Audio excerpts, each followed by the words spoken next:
Make a start, everyone.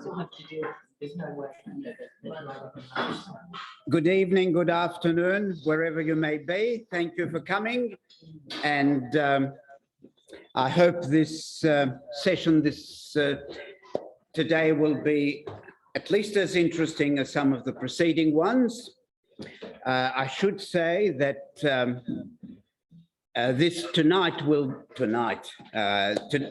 today we are going to build on what we've been doing in previous weeks, and in some ways going deeper and taking the issues a little bit further, because we're going to get to some fairly core issues that have great impact on other issues.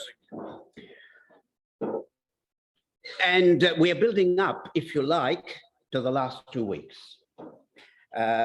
Because in the last 2 weeks, we're going to be considering where to after the series, where to after this year and next year. What are the prospects for some ongoing conversation here, wherever we happen to be, locally, nationally, and internationally.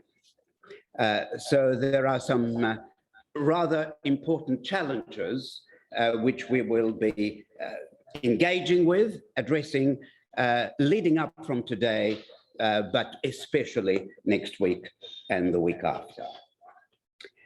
So that, in case you needed reminding, what the issues we are covering here have, of course, a lot of purchase out in the public arena. And I want to draw two things to your attention that have happened in the intervening week since last time. You may recall last week we were dealing with apart from other things, with the Ukraine conflict. And one of the fascinating things about that is, and perhaps the first slide, the next slide, is that in the last 4 days, Italy has put a peace plan on Ukraine together. Very significant development. It has been delivered to the UN Secretary General, and it has gone to Russia. A 4-point peace plan for the Ukraine, which bears, I might add, remarkable resemblance to my 6-point plan that I mentioned last week. I don't think the Italian government necessarily read my paper. Perhaps they did, but nevertheless, it just shows you there is a certain logic which can move only basically in one direction, and hopefully it'll gather steam. Now, I suspect that the Italians have been put up to it, with the French deliberately holding back and letting the Italians, but after extensive consultation. And that suggests to me that the alliance is fraying badly. This is the kind of peace plan the United States would never propose. And it clearly has widespread support within the European Union. So stay tuned. Doesn't mean the Russians will accept it, or perhaps even the Ukrainians, but it'll certainly be discussed further.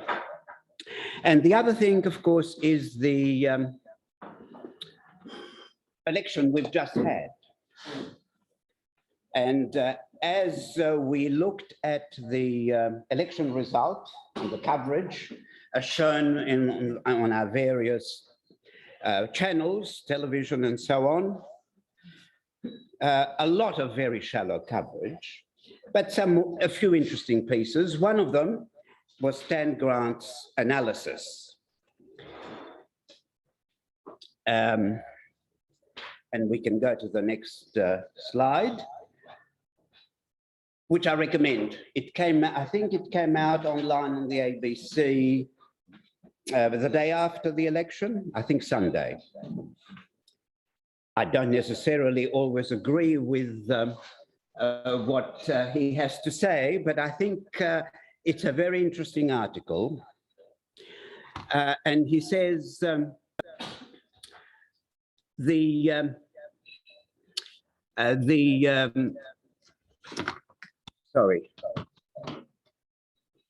Labour has crossed the bridge into government with no great mandate, no sweeping reform, no grand vision, and Stan Grant is no radical at all. This is a less resounding vote for Labour. And then he goes on to say, a dismal vote below 32%, the worst Labour vote since 1916, over a century. And he makes the point, which is the telling point. Disillusioned voters, fed up with politics, as usual, and departing in droves from both major parties. Both are in decay, and no government victory of one or the other is going to reverse it. That's what he's saying. And he quotes the famous Victorian poet at length in his article, only a couple of lines here. It is a beautifully chosen poem that he uses for the purpose. This autumnal evening, because winter is approaching, charts rough seas. The autumnal evening darkens round, the wind is up and drives the rain. We are living through a dead time's exploded dream. Liberal democracy around the world is battered. It is exhausted. It appears out of ideas. That is the summation of the election result. The most probing offered by an Australian commentator so far. Okay, this is not the point of my presentation this evening, but I thought I'd draw two things to your attention, which we have already canvassed and rehearsed. Propositions which are not new, but it's interesting to see them taken up in different contexts by others in the public arena. Okay. Next. Oh, sorry. Who's the poet? Oh, I'm sorry. It's Matthew Arnold. Oh. Matthew Arnold. Thank you. Okay, so we're going to concentrate on dialogue because this is at the center of the series. Right through this series, we're doing two things. We're looking at issues, defining issues of our time, and we're looking at the role that conversation might play in addressing those issues and the challenges they pose.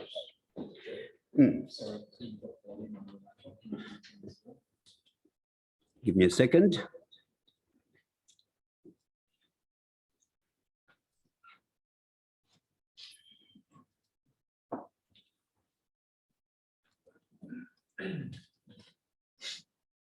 Zero.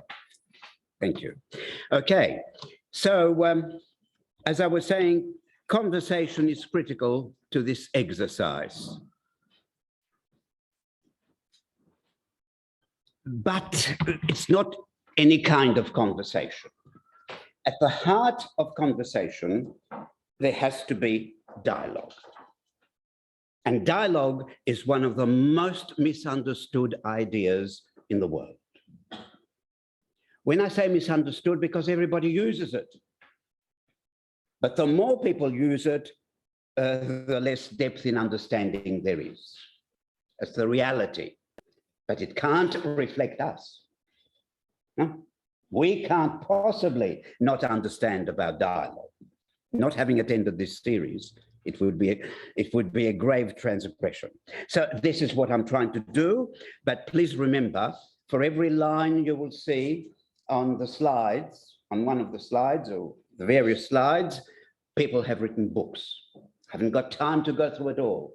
There's no time, but at least to give you an inkling.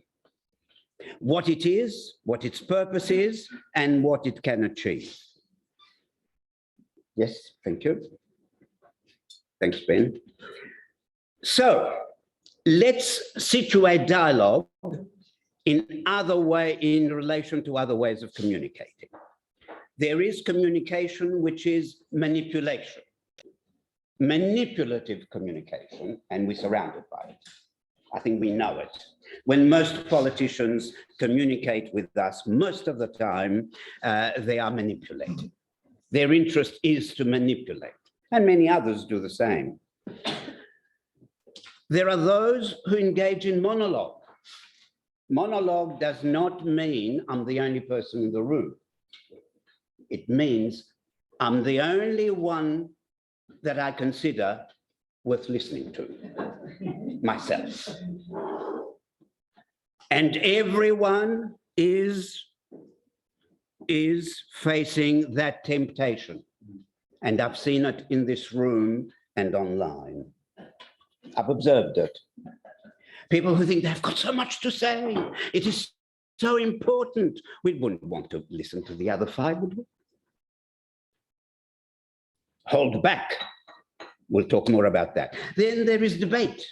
Those who are into point scoring. I'm so much cleverer than you are. I know so much more than you are. It happens all the time in different contexts. Then there's discussion, which basically means keeping company with someone else through either the spoken or the written word. Discussion. And then there is deliberation, weighing up, thinking through, considering through the spoken or written word. And then there is conversation in dialogue. Worlds apart from the other five. It's engaging in a journey where the purpose of the journey is the search, a common search for truth. You never get to the truth in its totality, never, but you're engaged in the search for it. And everyone in the dialogue has that commitment, a common search for truth. If you're not engaged in a common search for truth, you can't engage in dialogue. Okay? So, the principles of dialogue. In respectful dialogue, as we've just said, we're engaged in the search for truth, a common search. Importantly, we listen. In dialogue, listening is more important than speaking. Listening skills are more important than speaking skills. Of course, if you're giving a lecture, it'd be nice to have some speaking skills. But if you're engaged in a dialogue, then listening.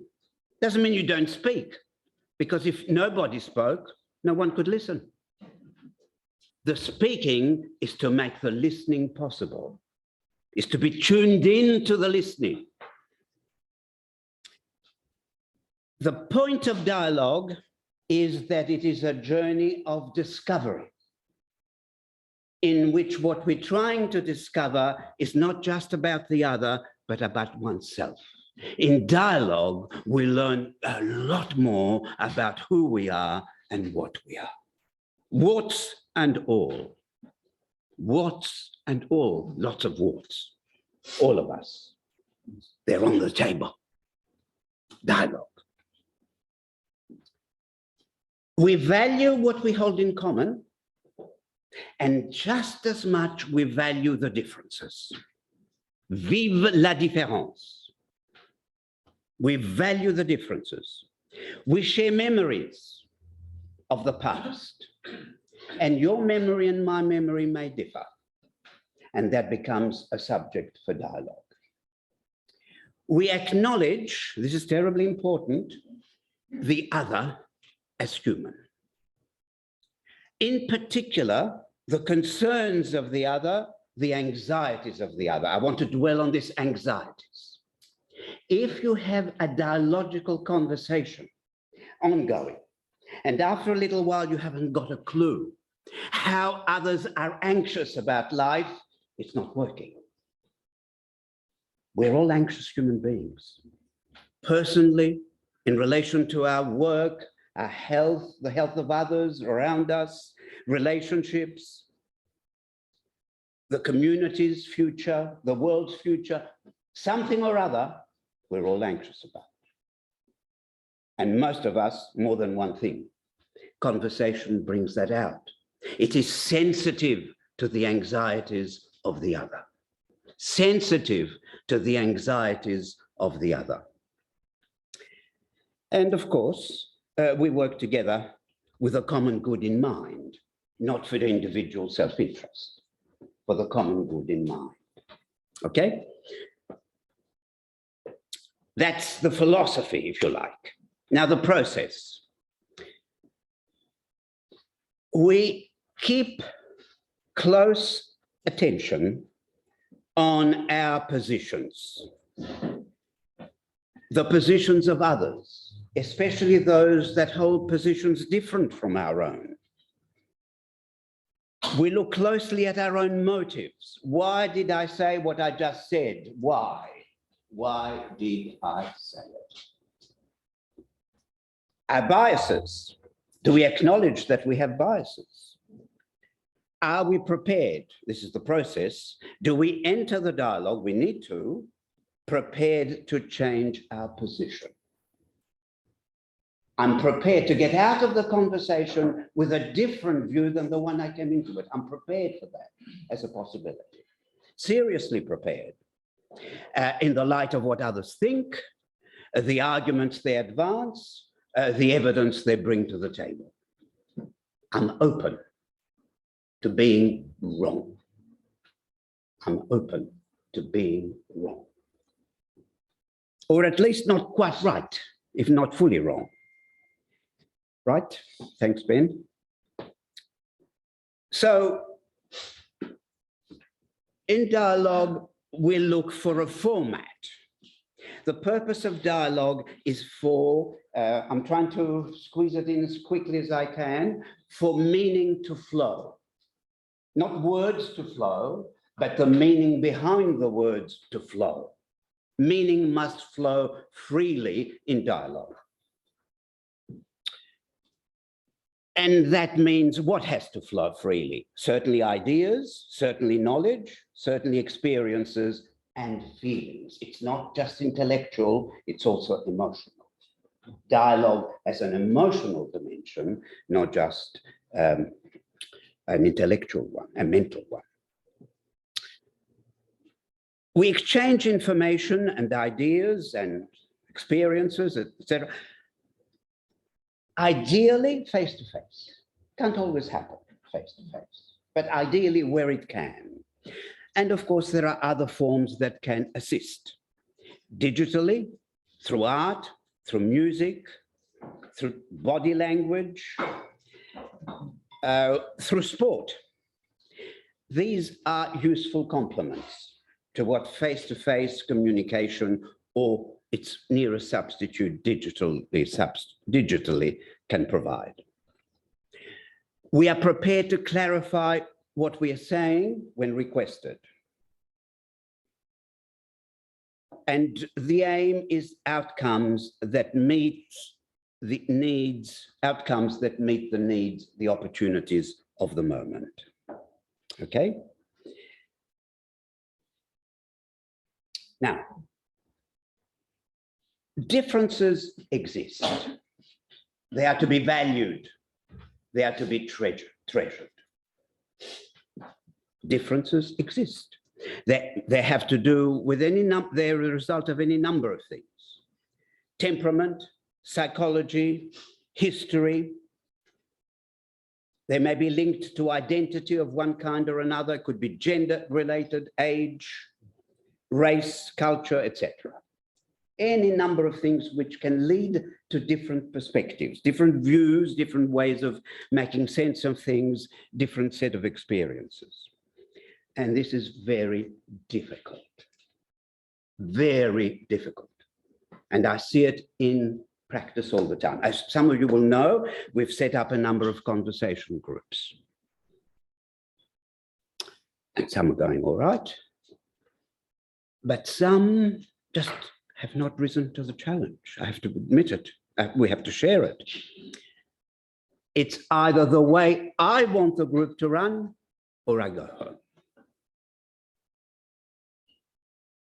I don't like the way this game is being played. I take my bat and I go home. Quite a few, small percentage, but nevertheless, and I've observed it. I watch it happening, and it pays. It's painful to observe it. That is to say, we have conversation groups, but it doesn't follow that everyone is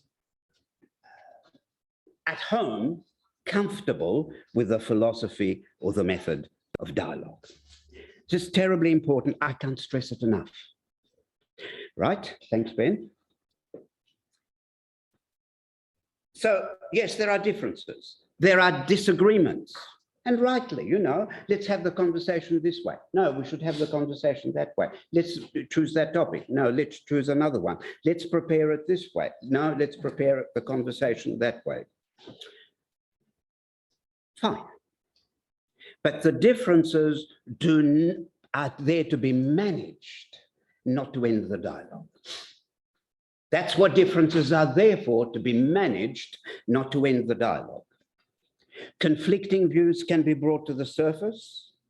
There is no point being polite for the sake of it. For the sake of it. Insincere politeness is not truthful and can lead to misunderstanding. True politeness recognizes difference, acknowledges disagreement, and seeks to clarify and understand. It feels comfortable with difference and disagreement. Comfortable. In fact, you might even feel a bit uncomfortable if everyone is of the same view, thinks the same way about anything and everything. Uncomfortable. Right, thanks. And there are many factors that can lead to tension, to conflict, to disagreement in personal relationships, in the public arena, in communities, at work, etc., etc.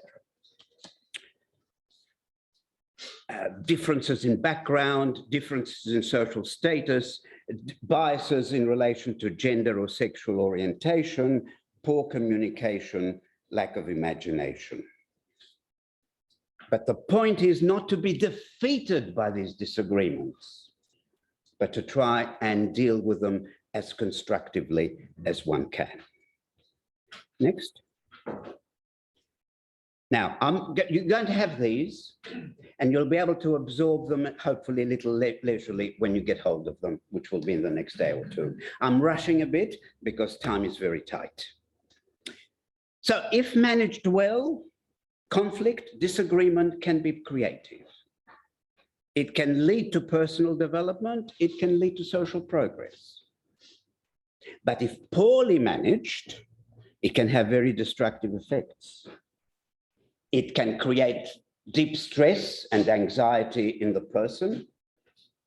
It can affect social relationships. And then in the extreme, it can lead to hostility, to venom,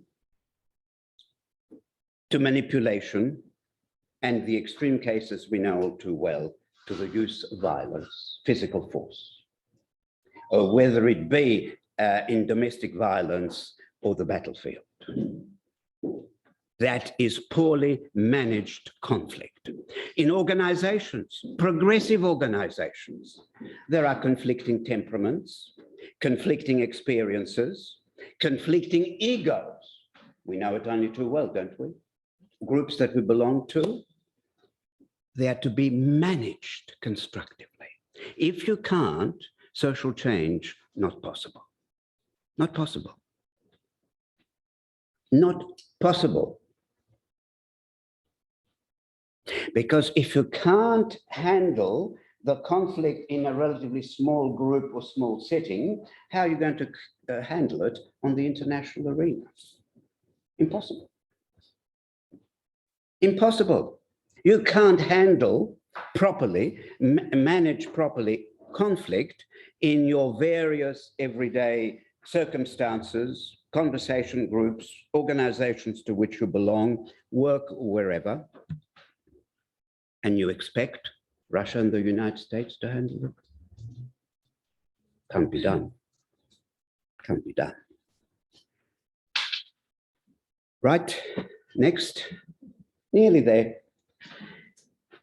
So I've emphasized listening, and listening has to be active, not passive. You're hearing words, no good. You have to understand what is being said and what lies behind what's said. Usually when someone speaks, they have a message behind the words used, spoken or written. So active listening has many advantages. A few of them are listed there, but many more as well. Active listening in which you're engaging. And that's why in any conversation, the most powerful thing is the question. You are so interested in what the other one has to say, you ask questions.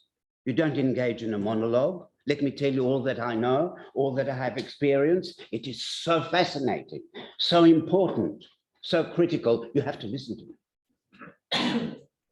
You ask someone what they think about X or Y or Z. Right, next.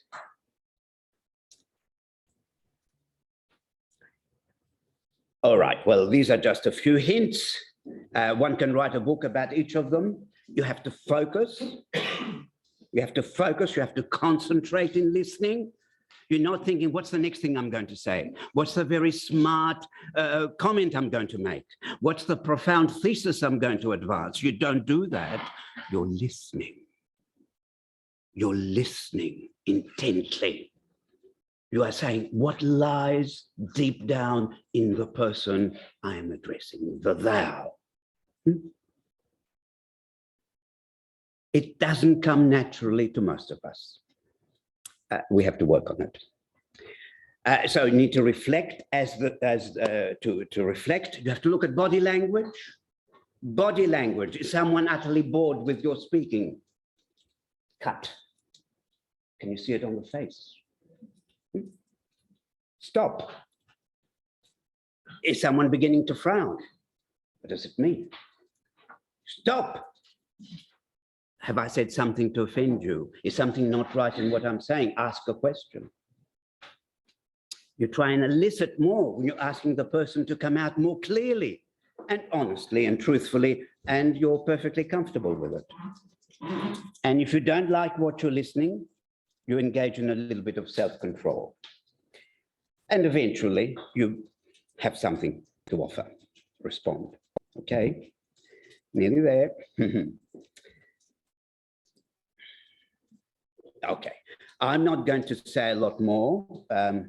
There are some more slides after this one, which I'm not going to show, but when you get the slides, you will can take advantage and have a look at the next few slides, which basically deal with the relevance of dialogue in education, the relevance of dialogue in media, and the importance of dialogue in parenting and grandparenting. Not to know dialogue at home? Wow, catastrophic, catastrophic. And that applies to grandparents and grandchildren, of course, as well. So this is just a summation of a few things we've been saying. You listen intently, at all times respectful of the other, always trying to be constructive, to take the conversation forward, whichever way the conversation is taking place. Never to say, I know a lot and they know very little. Never to say that. Because there's one thing they know more than you do, for sure. Their personal experience in life. You can't possibly know that as well as they do. You have a lot to learn about that. How can you know about the world if you don't know deeply about many people's personal experiences? That's what conversation can do for you.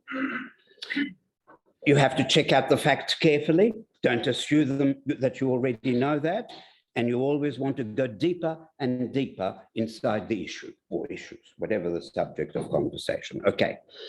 So what I'm trying to say and conclude here is that dialogue is a very important part of the way we view the world and engage with the world.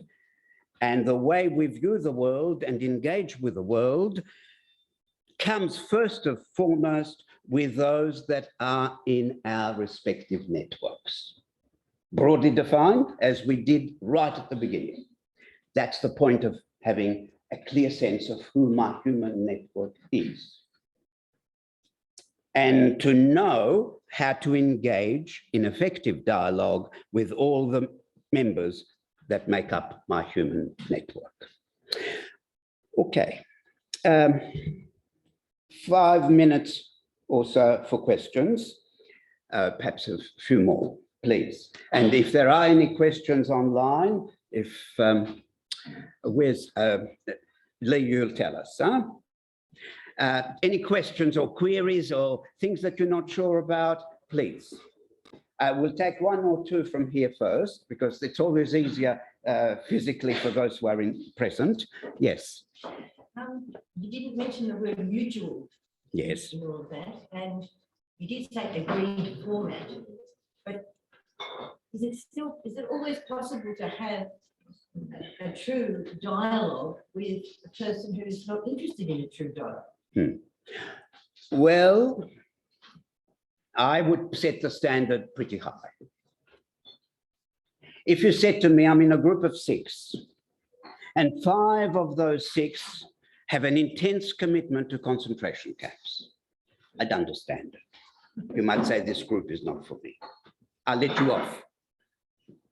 But if you say this person's a bit eccentric, tends to interrupt a bit too much, or any number of other eccentricities, that not in the spirit of dialogue, I would persist for quite some time. Give it a big, long try, and then you have to go the extra mile.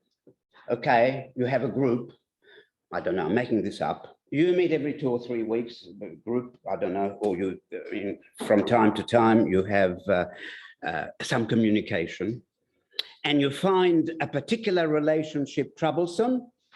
You have to go the extra mile, have coffee with them, invite them to a meal, do something out of the ordinary, and do it for a while, and then see what happens. At the end of the day, when you think you've tried everything you possibly can think of and it doesn't work, well, you might have to reconsider whether this is the best use of your time and energy. But you have to give it a very solid try, knowing all the possibilities that all the techniques that you can use to get over hurdles in the dialogue process. And there are lots of techniques. I've just mentioned a few. Okay, all right. Thank you, Joe. What you've given us is fantastic. So yeah, I'm really looking forward to going through the slides. It's just dialogue in a nutshell. We've done it really. I want to go back to Stan Grant and say, is it possible that rather than looking at that, what in the way that Stan has said, what it is asked, that I mean, I look at it as a triumph for dialogue. In that, as you know, I've been watching what's been happening with the 2 independents. Yes, yes. And their whole success, I think, has been based on a hell of a lot of dialogue at the grassroots level. And for me, that's a triumph, because I think that's where you're trying to take us. Yes. More dialogue. Yes, yes. In that political arena. And I'm wondering if we can look at that and say, wow, it's actually a plus, and let's be part of that. Yeah, but Stan is not commenting on them in this. No, He's no. commenting on the 2 major parties. Well, and he commented on democracy being yes. in trouble. Yes. I think democracy just had a shot in the arm. I would have to wait and see. Yeah. The jury's out.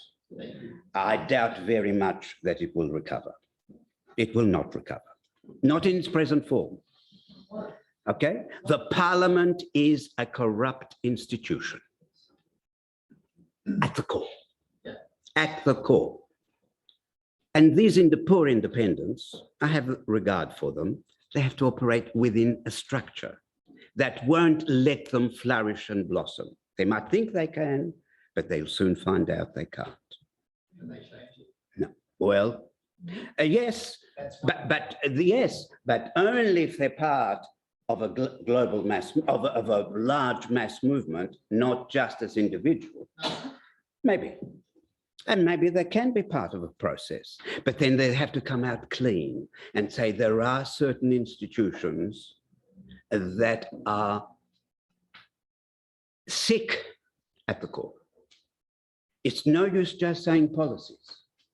I want a better policy on this, that's very nice, but it's the structures that you've got to attend to, and the conversation has to be about structures. And I'm not sure that they've quite got there yet, but maybe they will. Maybe they will. Let's hope so. Anyone online? Yep.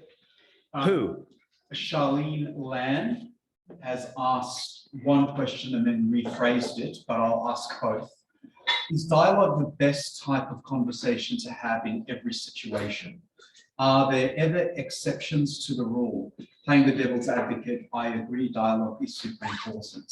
Then Charlene went on to rephrase it. Actually, a better question, can you explain the difference between discussion and dialogue? Yes. You can have a discussion about anything. And there's nothing wrong with having a discussion about anything. You can have a discussion about a film you've just seen. Oh, that's nice. That's nice. Nothing wrong with it. Or you can have a discussion about a sporting match you've just attended or watched on television. Nothing wrong with that. It's fine. But it is not, unless it's clearly stated and thought to be such, it is not an exercise that is committed to the search for truth. That's the key. And the point I'm trying to make is we can do have all kinds of interesting discussions about music, about art, about literature, about anything, about travel, right? You can exchange views about your impressions of Paris or the Antarctica or whatever. Fine, no problem. And that's part of life, but it's not a community-oriented attempt to try and get closer to the truth and see what options are opened as a result of that process. That is what makes dialogue stand apart. And in a world of conflicting interests and opposing egos, it is very important that we intrude as much of the dialogical process as possible. That's what I'm saying. I'm not saying that whenever a word is spoken or written or heard or read, it's got to be dialogical conversation. But I'm just saying that this is the aspect that the world so desperately needs if we're going to try and rise to the challenges posed by the issues of the kind of which we're discussing here. Anyone else? Yes. At the risk of sounding over religious here, I would like to bring in what some groups are trying to do that's called contemplative dialogue, which brings in a much more meditative approach with discussion and dialogue, taking times of silence in between, just to describe it briefly. It's a whole movement that's kind of happening in some circles.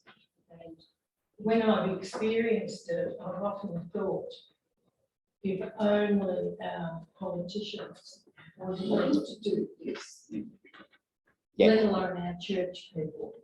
Or the community as a whole. Yeah, no, never mind about politicians. So it's not a question. No, it's okay. Yeah, they will be the last to do it. They're too busy to be exercising in contemplation or meditation. Too busy with the important things of life. I'm being sarcastic, of course. Okay, we have to break. We have a no, we don't have a break. We have a conversation group. Next slide. Right at the end of these slides, just go down the list till you get to the, yes, that's it. After this, after the white one, yes, thank you.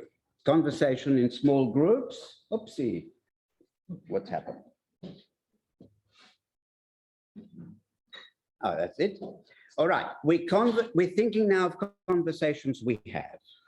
You know, all the kinds of things we've talked about: home, family, relatives, colleagues, neighbors, friends, members of groups we belong to, etc., etc. And here are the three questions. Start with the first, which will take a very short time, but please go around your group quickly. That one should only take 10 seconds from each person. Oh, I do it daily. Once in a while. Never. But maybe once a week. Stop. We don't want to hear any more. That's it. Answer to question one. It's a factual question. Would you answer it very quickly? How often do we discuss? Answer. How often? How often? That's all we want. And you see what the question is. The question is around the theme for today. How often do you discuss the question of inequality? Either locally, in your profession, in your community, nationally, internationally. Inequality. In relation to any of these issues or others that you can think of: housing, health, blah, blah, education, access to media, social influence. How often? Just tell us how often. That's it. Second question. That'll take 2 minutes for a group of 5 or 6.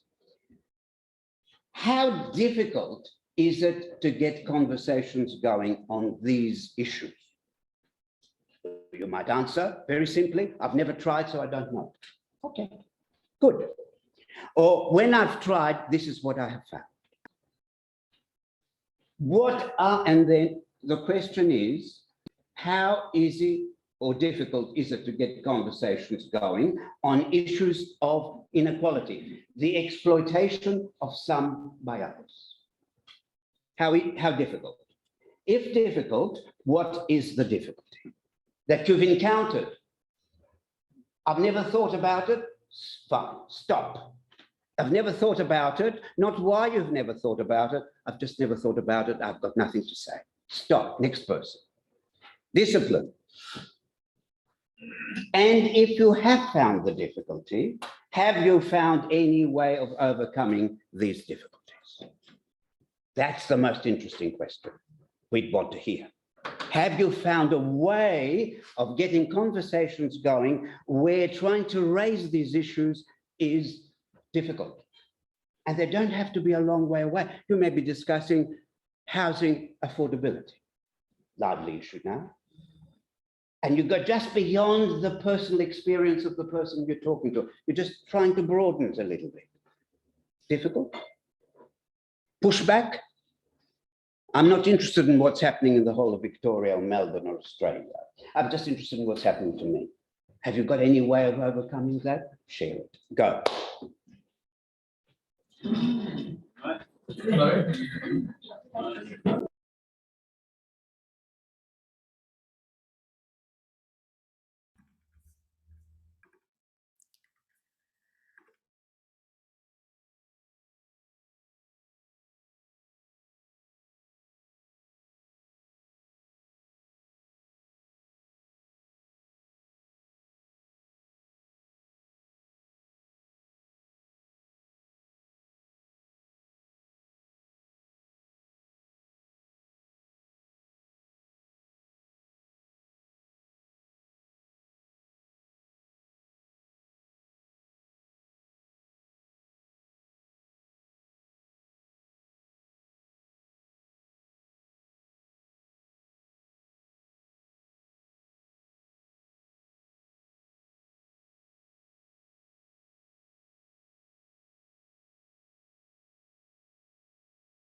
Hello. Can I ask a question? Oh, it's all right. Okay. Good afternoon. Evening, I should say. Yanis, can you hear me? Yep, I can.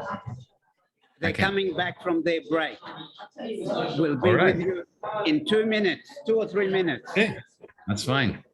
How are you? I'm okay. I'm all You're right. well? I'm well. I'm well. A good Always. Always. night? Okay, give me a shot when they're ready. Yes.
Yanis, are you there?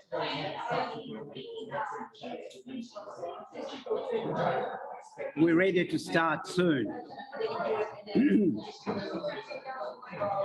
Okay. Okay, I'm almost friends, ready. we're ready to get started. Please.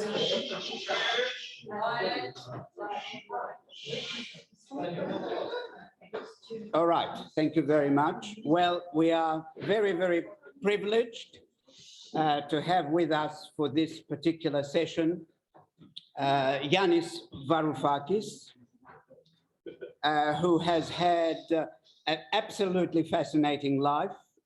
I won't go through all the details, but just a couple by way of introduction. He's an academic by training, has written many books, as many of you will know. In the UK in the 80s, he taught in several UK universities, including Essex, East Anglia, and Cambridge. Then he came to Australia and joined the University of Sydney, where he was Professor of Political Economy. Then he went to Greece, taught for a while at the University of Athens, made some important innovations, some of which endured and maybe some not quite, not his doing, but the difficult situation that Greece was in. Then his daughter, with her mother, made Sydney home, which was a very difficult time for Yanis. And then in 2010, he, together with his new partner, formed a vital space, an enterprise in art and politics, art seen as a humanizing, civilizing influence. And then came the global financial crisis with dire implications for Greece, to some extent for the rest of Europe. And this required new forms of engagement. He became involved very much in Greek politics and eventually became the Greek Minister of Finance. And he was at the sharp end of some very turbulent negotiations with what has been referred to as the Troika, the European Commission, the European Central Bank, and the International Monetary Fund. Eventually, a package was presented and put to a referendum. I understand it was rejected, the bailout package, and soon after, Yanis resigned, and very soon after founded Democracy in Europe movement, about which I hope we'll hear something in our conversation. And then he founded MERA 25, the electoral wing of the Democracy in Europe movement. The group, the party, gained 9 seats in the election, and Yanis was back in parliament. He's written many books, as I've said, very well known, The Global Minotaur, America, The True Origins of the Financial Crisis, and The Future of the World Economy. More recently, Another Now, Dispatches from an Alternative Present, highly recommended. So without further ado, Yanis, we're so pleased that you're able to join us, and I invite you to address us for a short while, and then we'll take the conversation forward. Well, thank you so much for your heartwarming introduction. It's always good to be back, even in 2 dimensions, within a university academic community, and especially one in Australia. As you mentioned, Australia is very close to my heart. My daughter actually arrived from Sydney only yesterday, so you know my umbilical cord with Australia is completely and utterly unbroken. Okay, so without further ado, I believe this is a course on inequality and capitalism. So I'll say a few words on this, and then, given that it's impossible to cover this topic within 10 minutes, it will just be a warm-up so that we can proceed with an interesting, I'm sure, discussion. Okay, look, as you all know, this is not a secret. I come from the. Sorry. I'm sorry, but this is the Google Assistant trying to convince me that big tech is my friend. Okay. I was going to say that you all know that I come from a left-wing tradition, but I'm a very peculiar, odd lefty, in the sense that I really don't have much time for the concept of inequality or equality. I consider it very much like Karl Marx actually did, a concept that lacks substance. A famous economist, Indian economist, Amartya Sen, put it very nicely when he said, well, inequality of what? Or equality of what? When we're talking about equality as a virtue, what exactly are we talking about? Clearly, the more you look into it, the less substantial the concept seems. Now, of course, you know, when you are walking around Rio de Janeiro, or for that matter, Athens, yes, maybe Melbourne as well. And you see the contrast of ostentatious, just idiotic wealth feeding on itself on the one hand, juxtaposed against abject misery and hopelessness on the other. That is, what inequality and the scourge of inequality, mind-numbing inequality, brings to our minds and to our hearts. But I don't believe that analytically it is a very useful term. Your course focuses on inequality and capitalism. I think that is a more profitable route to follow in seeking understanding of the world we find ourselves in. Now, I don't know how many of you are suffering economics, formal economics in your coursework, but if you are, then I don't think that it will surprise you for me to remind you that in our economics courses, in our economics theory, capitalism is well and truly absent. Anyone who studied Economics 101 has been exposed to a mathematical model with demand, supply, cost curves, and if you've reached higher levels of theoretical abstraction, general equilibrium, and so on. There's no capitalism in any of this. There are markets that are static, there are prices, there are quantities, there's talk about competition, but there's absolutely no capitalism. Because there's no capital, there are bundles of preferences. Companies are modeled as if they are persons. So whether you're looking at a diagram with indifference curves capturing the preferences of consumers, or diagrams capturing the so-called isoquant curves, which are again the loci, the geometrical relations linking costs and quantities, in a way capturing the technology of a firm. And it makes no difference.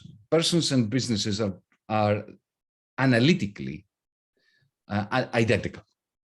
And so, if you were an extraterrestrial and all you knew about the world, our world, the Earth, is textbook economics, you wouldn't have no concept of capitalism whatsoever.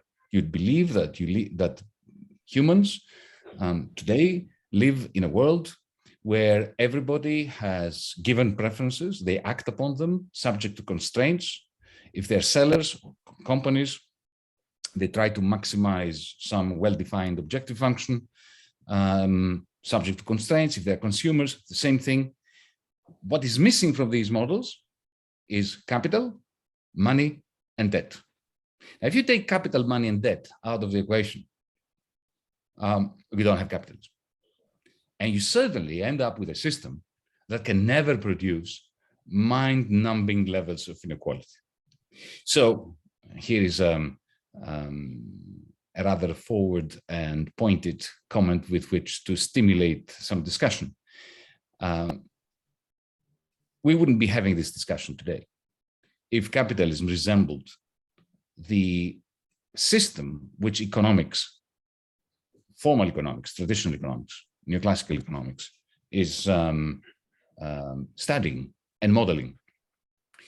So the question is, what is it in capitalism, in really existing capitalism, that creates the mind-boggling levels of inequality that we see all around us? Well, capital.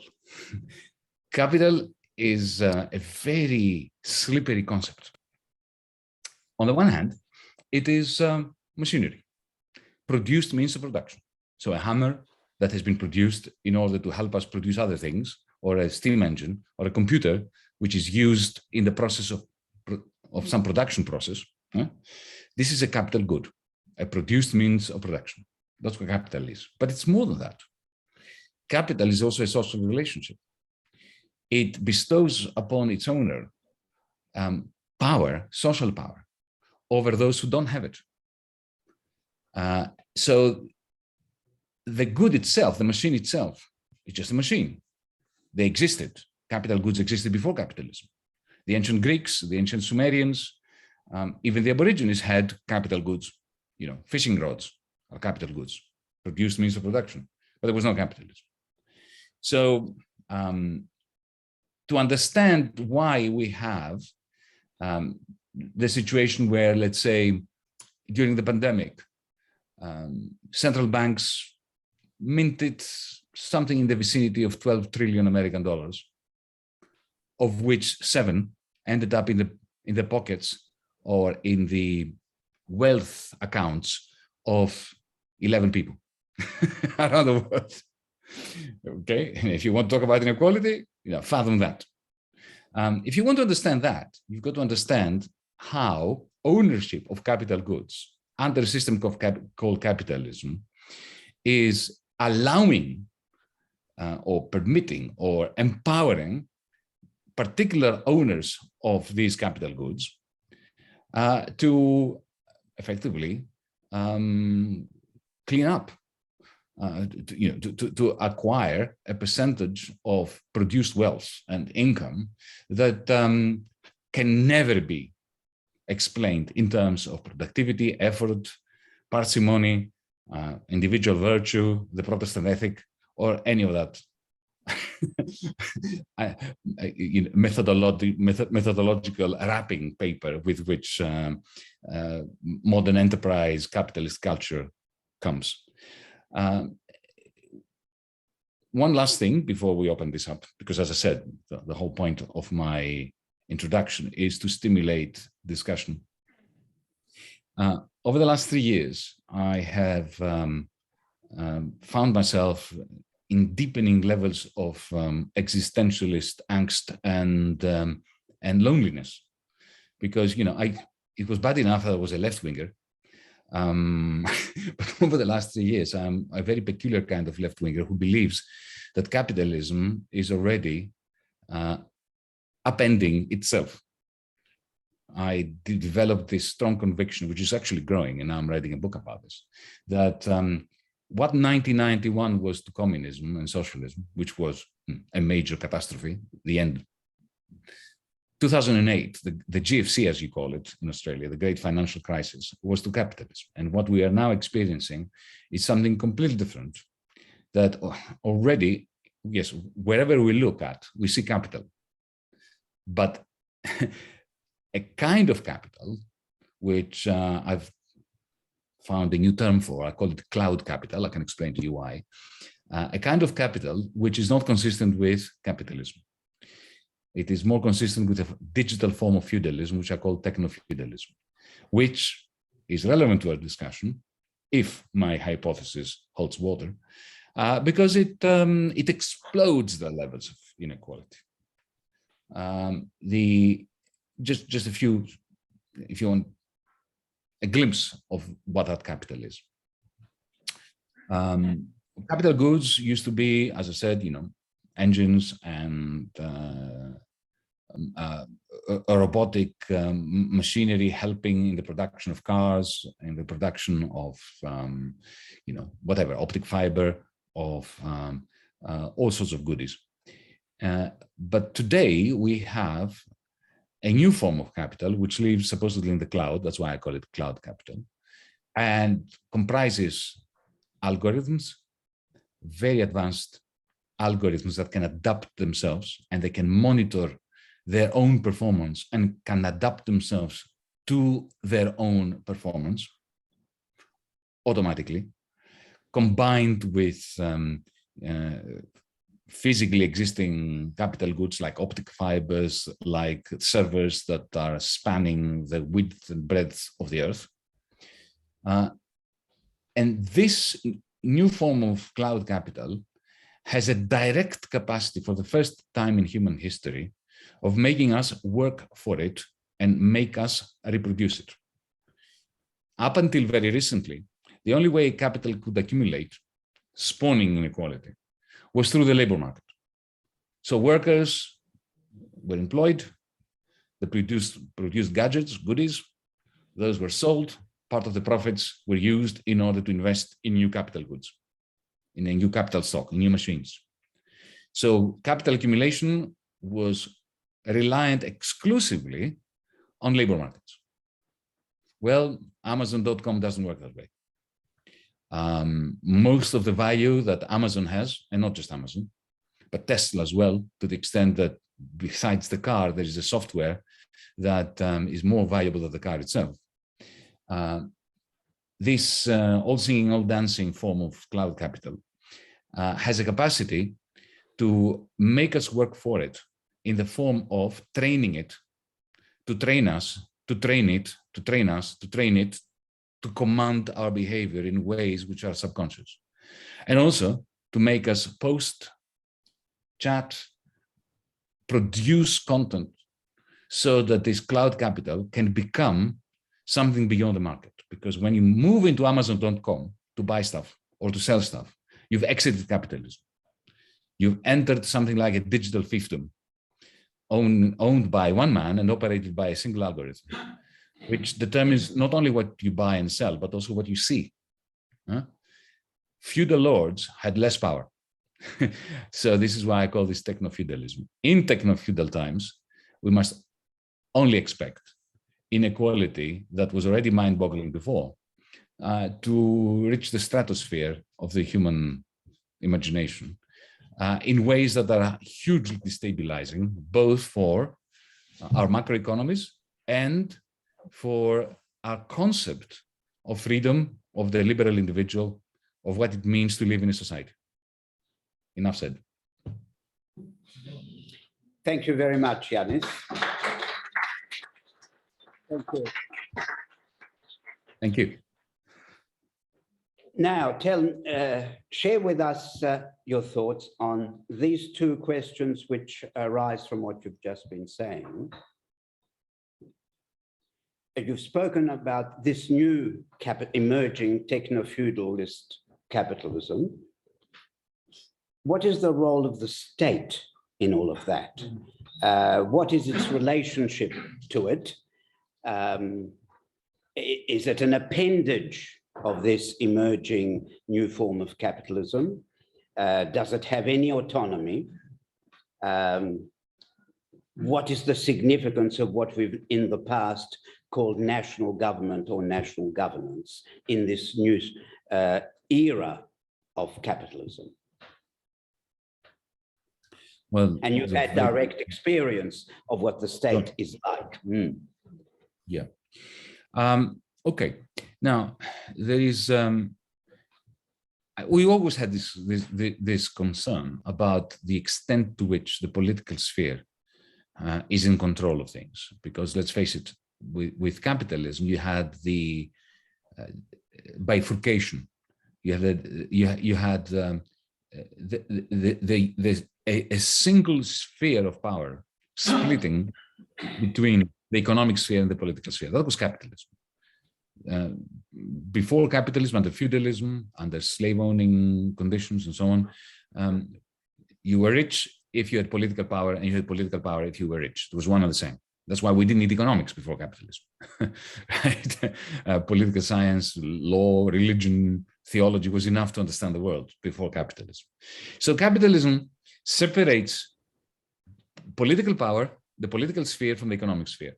So it was possible in the 1870s, 1880s, 1890s, at the time when Adam Smith was writing, for somebody to be stinking rich, a merchant, but not to be allowed in Buckingham Palace because he would be too lowly, too dirty to be allowed near the landed gentry, right? So you had this bifurcation. By the 1970s, you have a second bifurcation. The economic sphere is split between the industrial sphere, the sphere of industrial capital, of producing stuff, of really existing capitalism, of real capitalism, and financial capital. So finance decoupled, became a thing of its own. And suddenly it was more powerful. You would be more powerful being the CEO of Goldman Sachs than being the president of the United States.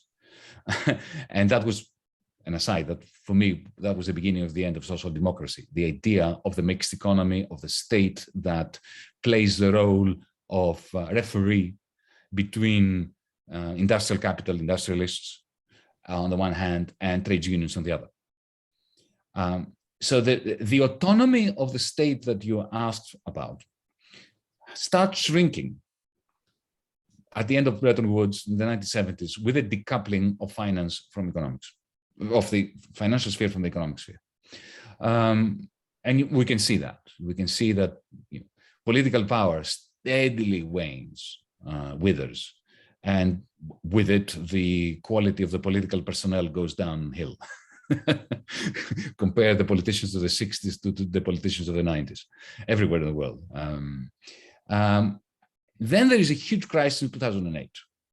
The 1929 moment of our generation. I still believe that the GFC was the event of my lifetime. I'm 61, the event of my lifetime.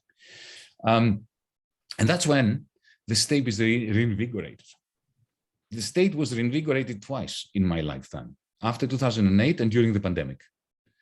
The states that we thought were dead in the water, governments that were simply following orders, suddenly, when the whole system was facing its comeuppance, they stepped in.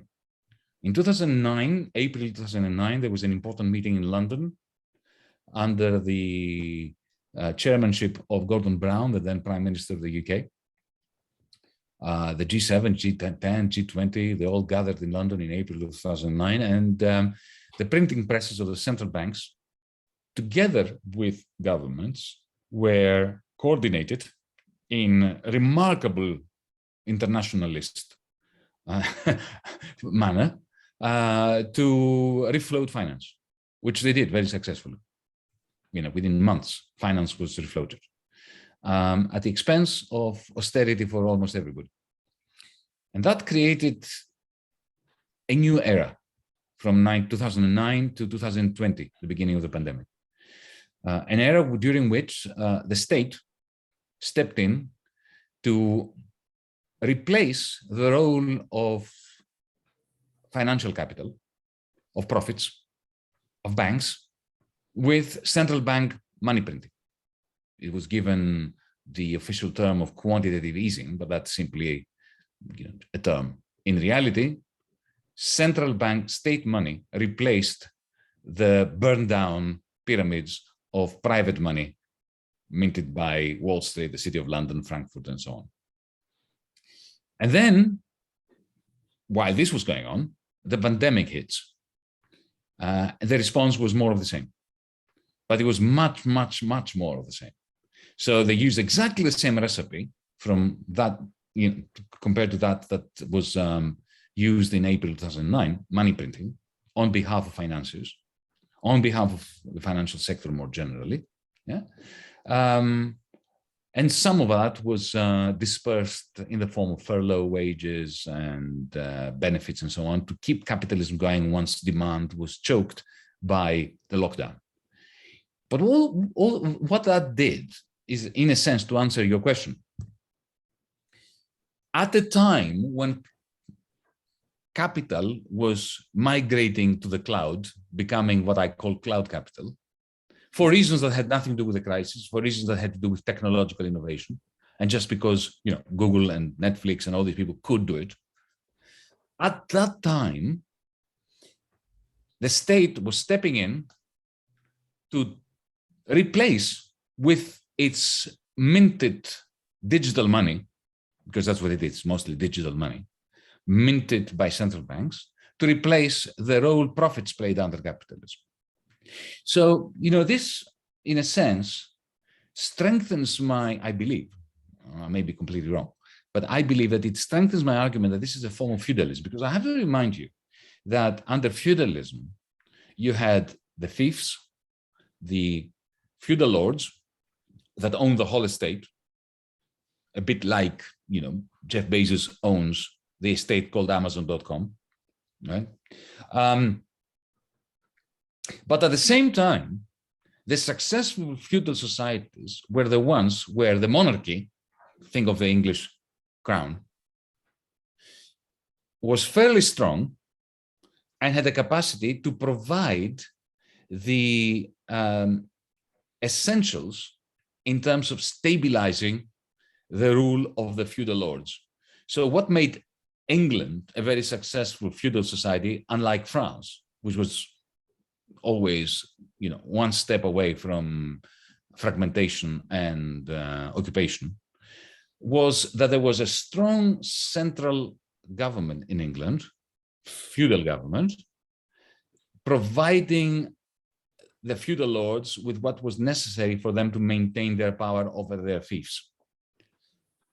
That's very much like the role of the central banks and the very powerful states that emerged from the GFC and the pandemic in relation to the digital fiefdoms that I'm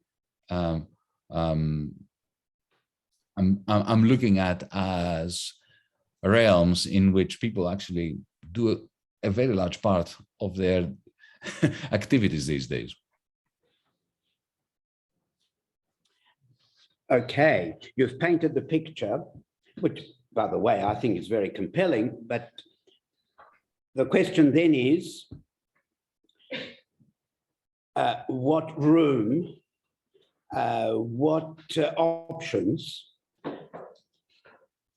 are there in the context of what you describe and the relationship between state and techno-feudalism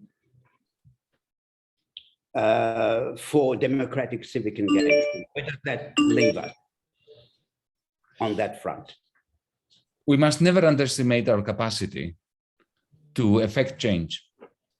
We must never underestimate the capacity of the demos to take power, to assert itself. I would hate it if my narrative sounded as if this was a triumph of cloud capital, a triumph of vassal states doing the bidding of the financiers and of big tech and so on. Yes, they do that, but time and again, I am very pleasantly surprised by the capacity of even very small communities to rise up as long as they have a common project and take back control of their lives, of their communities, of their regions, even of their states. In 2015, you mentioned my engagement. The only reason I never wanted to be a politician, you said that I became politically engaged and at some point I became finance minister. No, it's the other way around. I became finance minister by historical accident, just because Greece went bankrupt, and the powers that be internationally insisted that the most bankrupt state should take on the largest loan in human history under conditions of shrinking its already depleted income more, which is, the definition of madness. And so I got annoyed about that intellectually, and I spoke too much in that regard. And then a young man who's going to be prime minister said, would you like to be finance minister? I said, no. She said, but you have to. So I said, yes. And that's how I got involved in politics. If I had kept my mouth shut, life would have been better for me personally. No, but the point I'm making is that in 2015, the people of Greece, small bankrupt nation that should have been insignificant if the world functioned properly, we hit the headlines with, and we appeared to people in Wall Street and everywhere as, a potential wrecker of world capitalism. That just goes to show how unstable world capitalism is. If a small, insignificant place like Greece can wreck capitalism, there's something wrong with capitalism, not with Greece. So, imagine if Tasmania could bring Australia down, then there would be something wrong with Australia, not Tasmania, right? So, but it was a great moment because, 62% of people went against the powers that be internationally. So the capacity is there for democratic politics to make a difference. But I do believe, and this is why I've been working at many different levels, spreading myself too thin, I have to confess. I've worked with Bernie Sanders in the United States, trying to create something we'll call the Progressive International, across Europe with DiEM25 that you kindly mentioned, here in Greece with our political party. I believe that we have to copy the fascists and the bankers. Sorry, say it again. We have to copy the fascists and the bankers, because they act internationally. They are true internationalists. If you see Donald Trump embrace Bolsonaro in Brazil, or Modi in India, or Salvini in Italy, or Orban in Hungary, or the one nation idiots in Australia, right? They're brothers and sisters. They speak as one. They have, a common agenda. They don't disagree on anything. Okay? Bankers. Go to Davos now, as we speak. They're all in Davos. They are truly non-racist, internationalist brothers and sisters in arms.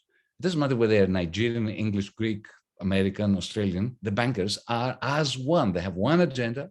It's the agenda that allowed them back in 2009 to make the whole world refloat their banks and restore them to health after they nearly destroyed the world.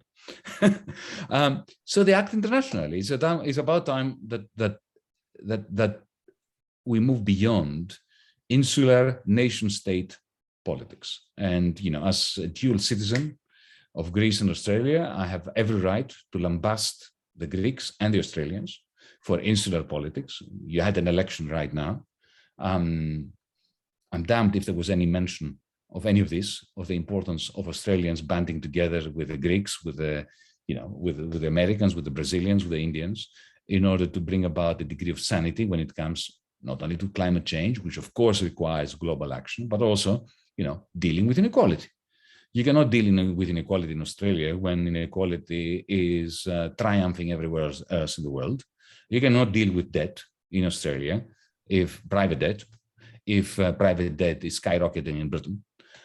These are all global issues that require local, regional, national, and international action. So, it's very tough organizing political democratic action across the world, but we must do it because the bankers and the fascists do it. I have many more questions, but I think we better let some of the participants ask you a few questions as well. So do we have any questions from our online participants? Would you like me to come Yeah.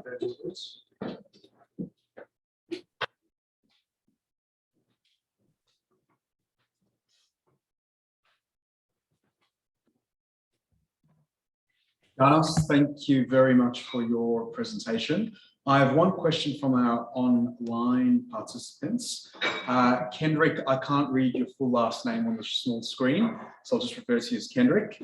Kendrick has asked, if capitalism has transitioned into techno-feudalism, what is the way out and what role does the left have in working with and negotiating with the centre to centre left? And then Kendrick has clarified, I say this in the context of the recent federal election in Australia with the splits of Conservatives and small L Liberals and a resurgent left-wing Green challenging Labor. And I've only added that last part, Yanis, because you mentioned you're a dual citizen, so you may have some reflection on the current state of Australian politics. Well, thank you for the benefit of full disclosure. I would have voted Green had I been in Australia. Because I have no time for the ALP, folks. Let me just state this for the record. I'm glad that your former prime minister is a former prime minister. But look, let me answer the question. Okay, I don't believe that post-2008, the game of politics that we used to participate in between the center left and the center right is interesting anymore. The whole of the political spectrum has been completely sucked into the reproduction of a nexus of political power, which is so far away from what the Whitlam era of the Labour Party or the original Green movement or the progressive left in Europe or the Labour Party under people like Callaghan and so on in Britain would relate to. This whole game is now, I think, lost to progressive politics. So my investment, personally speaking, is at two levels. One is global action against techno-feudalism directly. So let me give you an example. Black Friday, last December, Progressive International, which I'm part of, we organized an international rolling strike in Amazon warehouses. It began in the morning of Black Friday, local time in Vietnam, in warehouses of Amazon in Vietnam. From there, it shifted to Amazon warehouses in Bangladesh. From there to Amazon warehouses in Stuttgart, in Germany. From there to New Jersey. From there to Washington State in Seattle. It was quite remarkable that it happened. Of course, it was just the tip of the iceberg. It was just scratching the surface, to use another metaphor. But imagine doing the same thing with more exposure and also calling for a consumer boycott for that one day of Amazon.com. Just don't visit Amazon.com for one day. It's not a great sacrifice. Just one day, don't visit Amazon.com. Go next day. That kind of international activism, right, has the capacity to shift politics, even within Australia. So imagine that, you know, a significant percentage of Australians, of Americans, of Greeks, and so on, participated in such action. So it could be today about this, tomorrow it could be collective action internationally against the fossil fuel industry. If we were to coordinate such, you know, techno-rebellions, because they are coordinated through the internet, against techno-feudalism, or what I call techno-feudalism, then I bet it would have an impact, direct impact on the politics within Australia. You know, the Greens would look at it differently. The ALP would start feeling that, you know, it better shape up, it better tune into what's going on. Otherwise, it would, you know, lose in the same way that the Liberal Party lost its connection with many true blue liberal seats because of their failure to embrace the question about, you know, women's issues, about climate change. Similarly, the ALP would feel that it's losing its relationship with the working class or the middle class in Australia. But it will come from global techno-activism. It will not come from a negotiation in Australia with the ALP.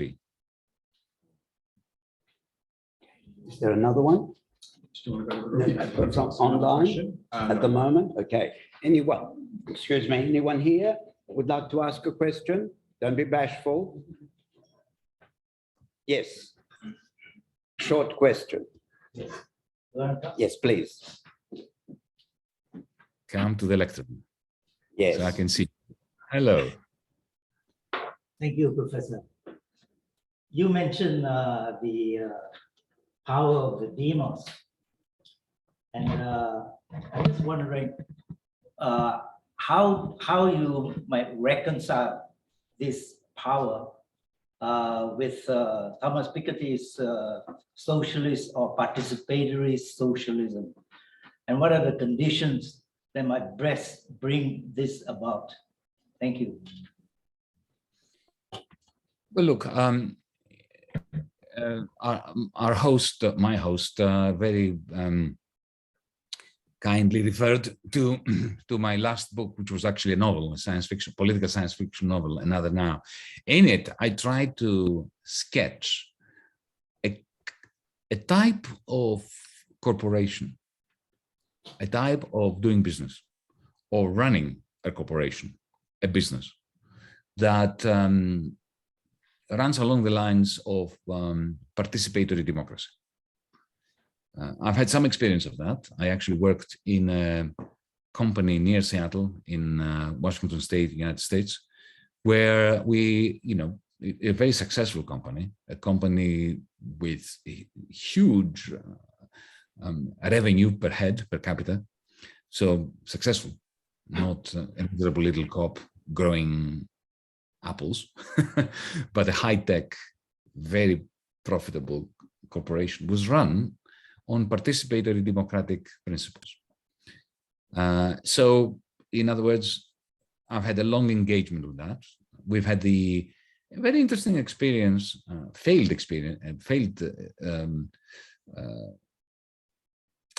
example, but nevertheless, it was an interesting failure of Yugoslavia. We have Mondragon in Spain. There are good ideas for how, once we're liberated from the distinction between owners of capital and non-owners of capital, participatory schemes can enhance both efficiency and equity within a company. But this is a very long discussion. So the brief answer is I'm all for it, and I've been working for many years with the idea of ending the tyranny of hierarchies and of the split between profits and wages, which is detrimental not just to justice and fairness, but to efficiency as well. And this is not a point that is often made. Usually, center-left critiques of capitalism is that capitalism, yes, maybe it's efficient, but it's not fair. My critique of capitalism is that it is very inefficient, very irrational, and this is why it produces as a side product, a byproduct, unfairness and injustice and inequality. There was someone else? Yes.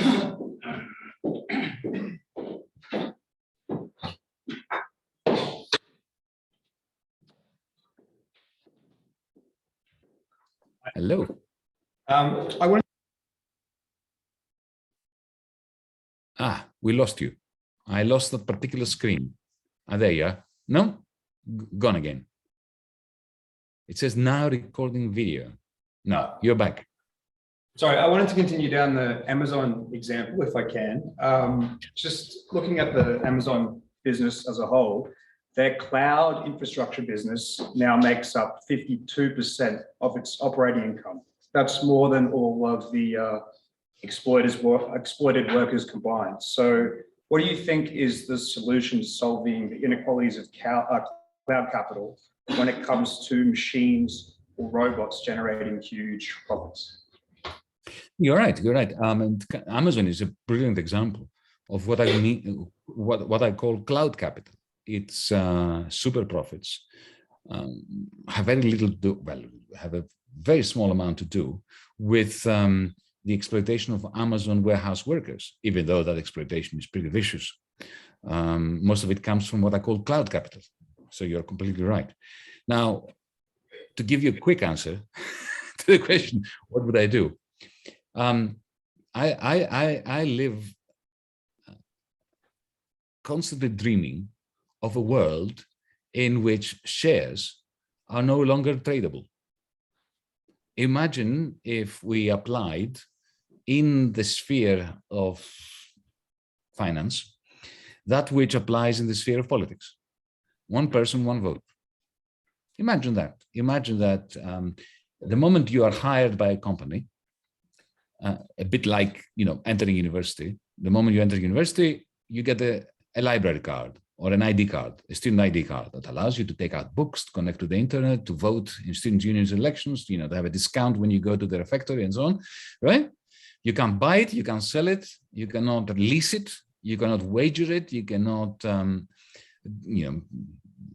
do fancy derivatives on the basis of that card that you get from your university. Imagine if you were to enter Amazon, you're hired as a programmer at Amazon. You get such a card, it gives you one vote. And the only votes that are counted when it comes to decision making for Amazon are those votes. In other words, you just ended the stock exchange. You just ended it. Because if you can't sell those votes, those shares, there is no share market. Just imagine, just that one change. Of course, it's a huge revolution, right? But that one technical change, how would it transform the world? It would not make the world less technological. It will not do away with servers, because servers are hugely important and we want them. I want more of them. I don't want fewer of them. I don't have a problem with the technology. I love technology. I'm a tech geek, right? But imagine if Jeff Bezos didn't own them.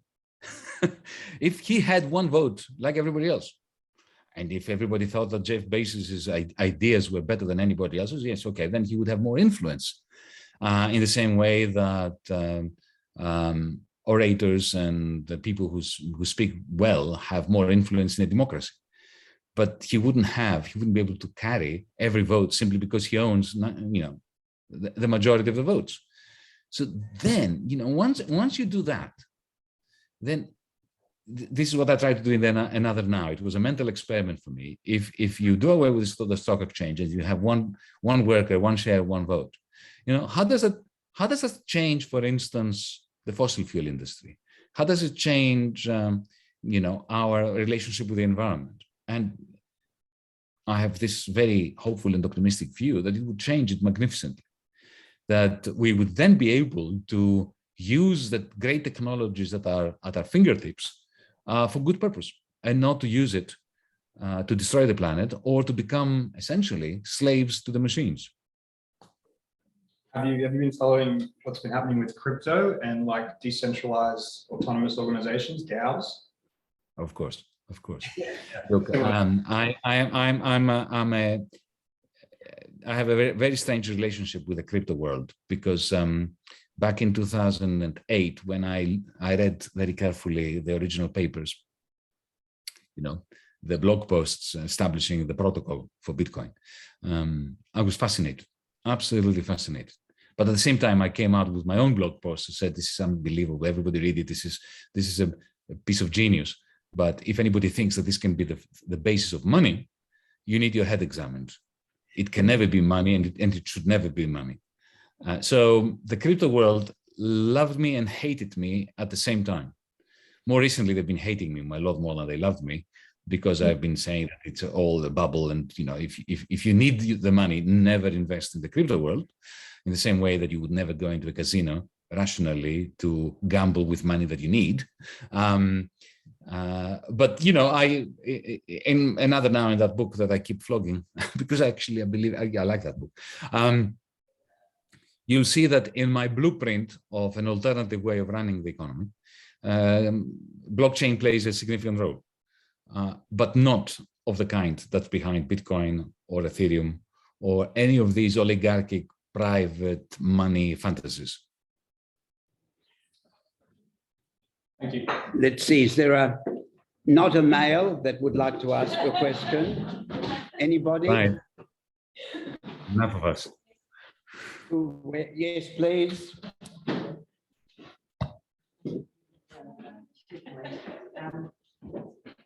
So Hello. I don't know anything about economics really, but it seems Good. to me, from what Good for you.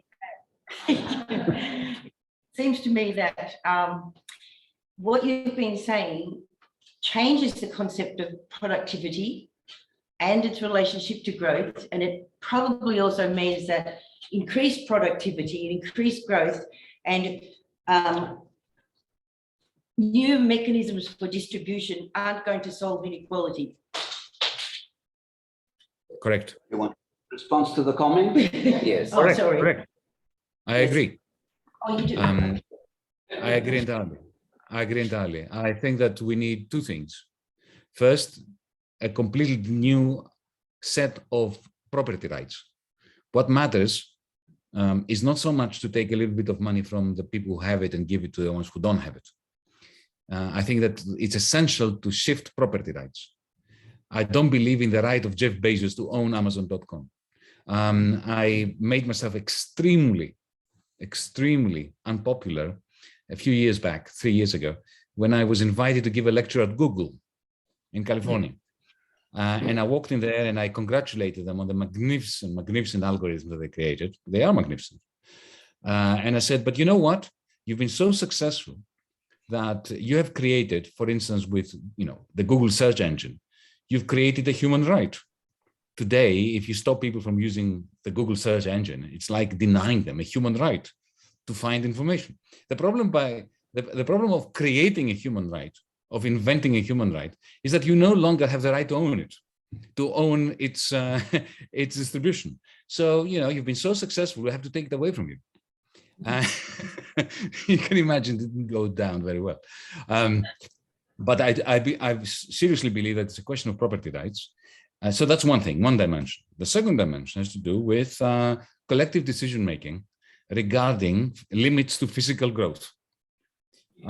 We need to make a decision to collectively, it's the only way of doing it. Look, if we were astronauts in a spaceship and we worked out scientifically that the way we are conducting ourselves on a daily basis in that spaceship we're depleting our oxygen. And, in 2 months we will die. Now, what would we do? We'd have a meeting, would we not? And collectively decide on how to change our behavior and what to do to ensure that we don't die of asphyxiation, because if we were not to do it, we would be stupid little morons, right? So we need to do the same thing on planet Earth. We have to decide, okay, so these are the physical limits of the planet. And these are the physical limits we're going to put on how much cement, how much iron, how much carbon dioxide we're going to produce or emit. And then stick to that and stop creating, pretend markets like, emissions trading schemes that supposedly, will at once succeed in preventing us from asphyxiating, while allowing the neoliberal fantasy to continue that markets know best when markets don't know best. I mean, markets work really very well when it comes to, potatoes and tomatoes and fruit in a fruit market. Those markets work quite nicely, but they work abysmally badly when it comes to the big things that keep us alive. Thank you very much. Thanks very much, Yanis. It's been a pleasure to have you. There are so many more questions, but this will be for another time, I'm sure. And if you're ever in Melbourne, I know many of us would be delighted to host you for some other occasion. And of course, we'll follow your doings and writings in the months and years ahead. It's been a privilege to have you. We thank you very much and look forward to developing with you the insights that you and fellow workers for a better world are currently engaged in. Thanks very much, Yanis.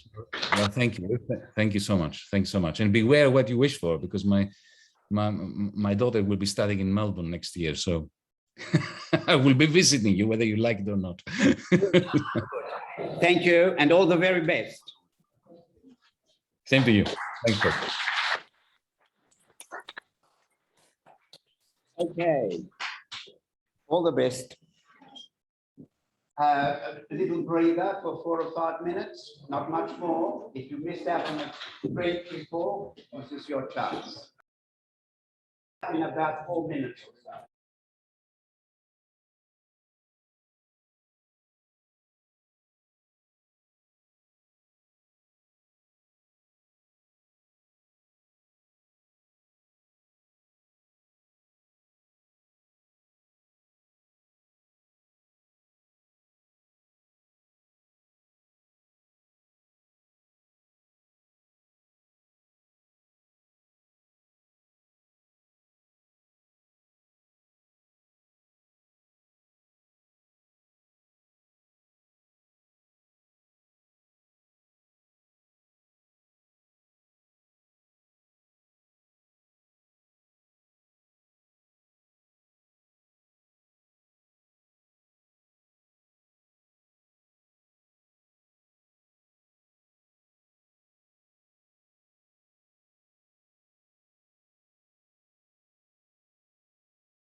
Could-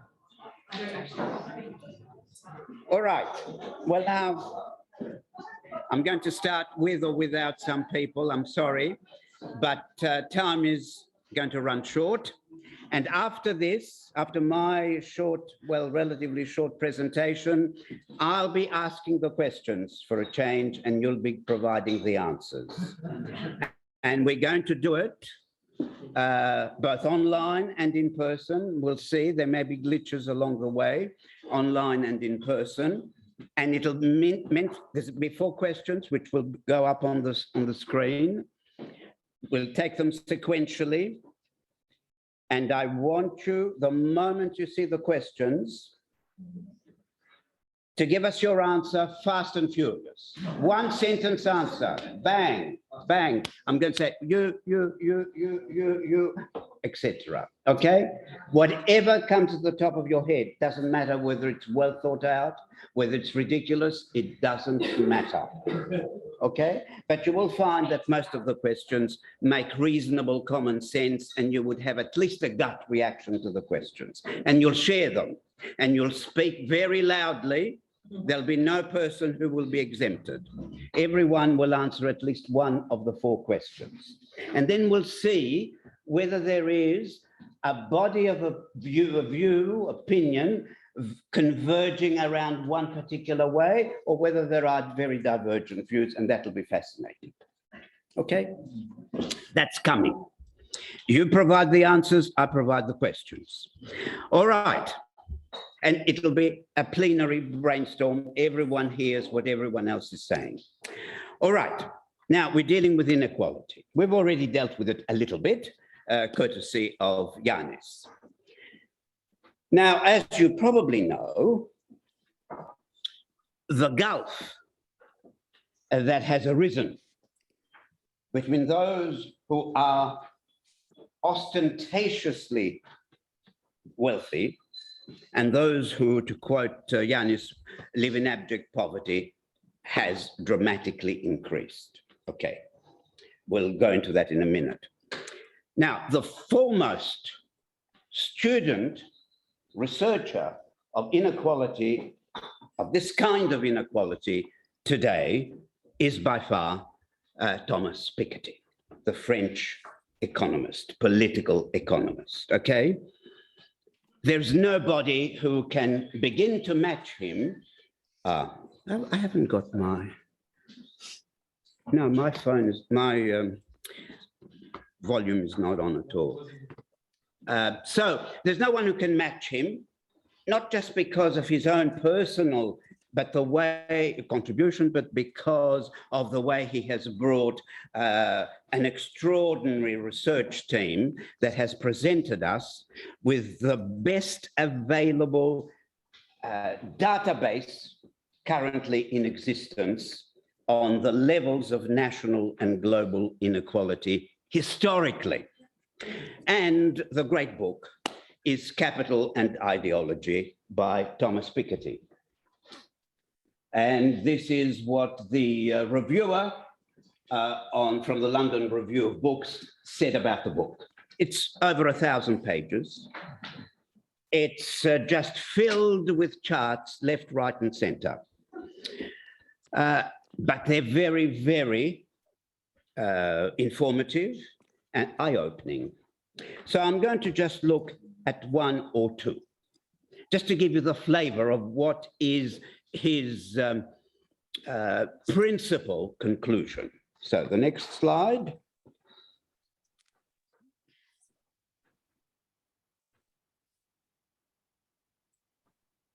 Right. So this is income inequality in the United States over a century. And you can see how, what proportion the top 2%,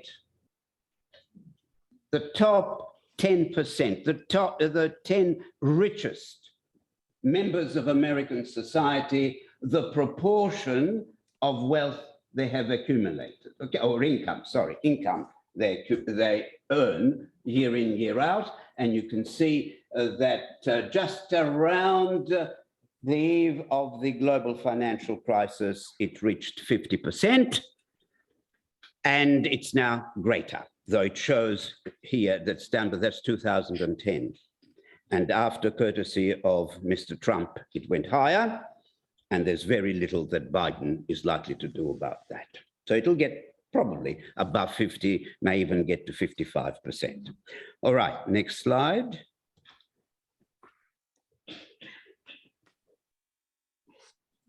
So the top 10%, same trajectory, except that now we are going to 1917, 2015. There's nothing dramatically new, but it is greater, right? The share of the top 10% is greater than it has been since the 19th century.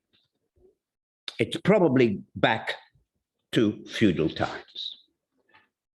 It's greater, of roughly comparable to feudal times. And we go to the next one. And if we look at global income inequality, we can see that the top, not 1%, but 1,000th, 1 in 1,000, their level of income and in relation to the average income of the bottom 50%. And you can see that it reached great heights at the beginning of the 20th century, and it's approaching those. It is now increasing again, and this is global income inequality. And the only reason it's dipped a bit is because of China, because of the rise of the Chinese middle class, somewhere around 400 to 450 million, who've now reached middle class status and have equalized the global average a little, tiny bit, reduced it a tiny bit. Because this is global. This is not United States or Western Europe, it's global. Okay. Now, having said this, having praised him to the hilt, as I think is justified, it's fair to say that Piketty is not the greatest thinker around this issue. Okay. His research is impeccable and unmatched. But in terms of making sense of it, understanding deeper, we have to come to someone who precedes him by some 60 or so years, 70 years. Many, of course, great thinkers. This is one of them who has proved to be prescient and extraordinarily helpful. And that's Karl Polanyi, and in particular, his concept of the double movement in one of the most famous books ever written on this subject, called The Great Transformation. So what was he talking about? He was talking about the extraordinary transformation of the world as a result of the exponential growth of industrial capital and then financial capital. And the problems that arise from that growth, which is in evidence clearly by the end of the 19th and certainly the beginning of the 20th century. And that growth, next, leads to what he calls a double movement. So if I can read it, this is very important key finding. Well, on the one hand, markets spread all over the face of the globe, and the amount of goods involved grew to unbelievable proportions. On the other hand, a network of measures and policies was integrated into powerful institutions designed to check the action. A deep-seated movement sprang into being to resist the pernicious effects of a market-controlled economy, of an economy which is controlled by the unfettered market, controlled by a relatively handful of monopolies or oligopolies, the double movement. So, to put it in somewhat rhetorical language, the double movement involves two movements, obviously. On the one hand, you have the colonization of society by the market. Society being brought under the thumb of the market, in control of the market, everything done to satisfy the profit motive in the marketplace, everything subordinated to it. And then there is the resistance to that, the resistance of society to that colonization. In the real world, what does that refer to? It refers to, which is what Marx foresaw, but couldn't entirely predict, the rise of a movement, the rise of those who were most affected adversely by that colonization of the market. That is to say, first and foremost, in the light of the Industrial Revolution, those who were disadvantaged by it, those who were exploited, who worked for no wages, very little by way of wages, terrible conditions, etc., etc., etc. And as we know, the socialist analysis was, not just Marx, but others, that this was the working class's role to rectify this unacceptable state of things. And so developed organized labor, very powerful trade unions, and then the political representation of organized labor, the development of socialist parties, sometimes known as labor parties or social democratic parties.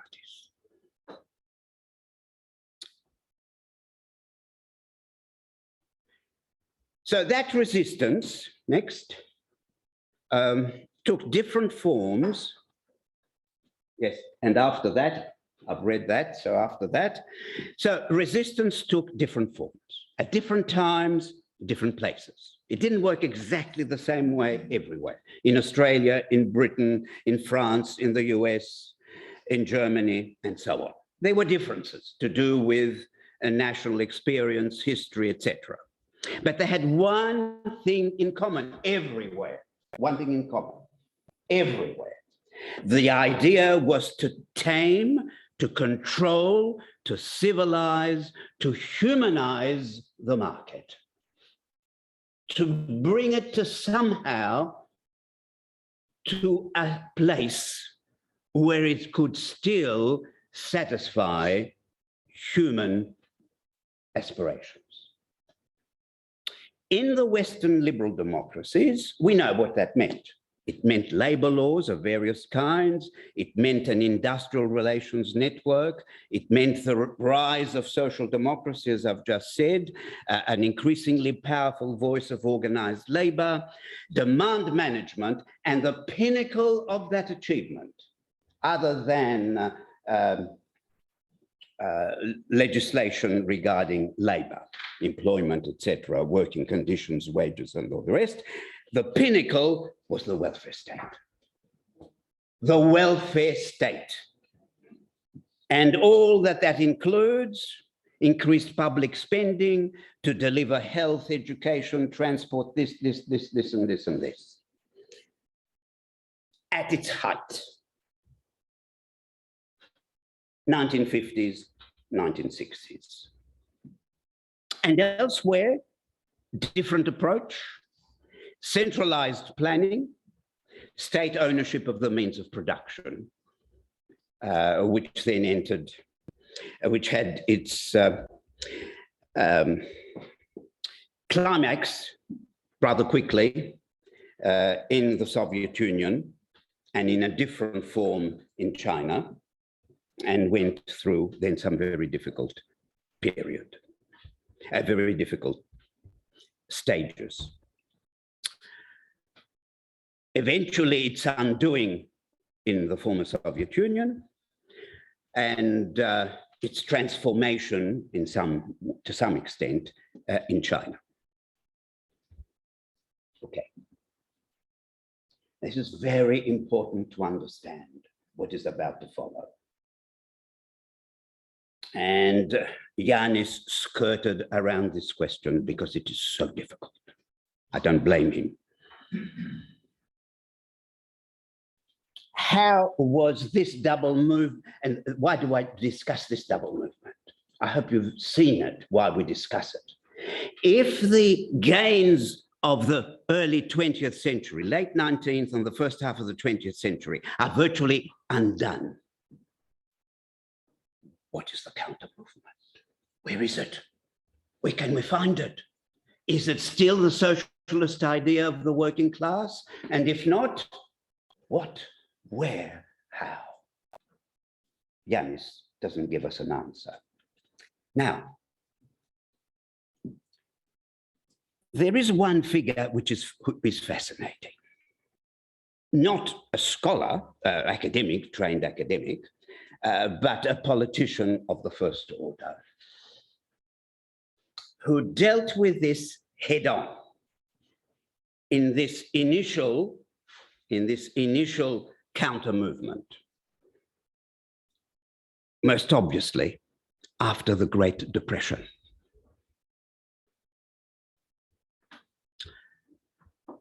And I'm going to play you, I'm going to show you a recording of one of the greatest speeches ever made in the history of the United States. The oratory sweeps makes Obama look plebeian, a non-event.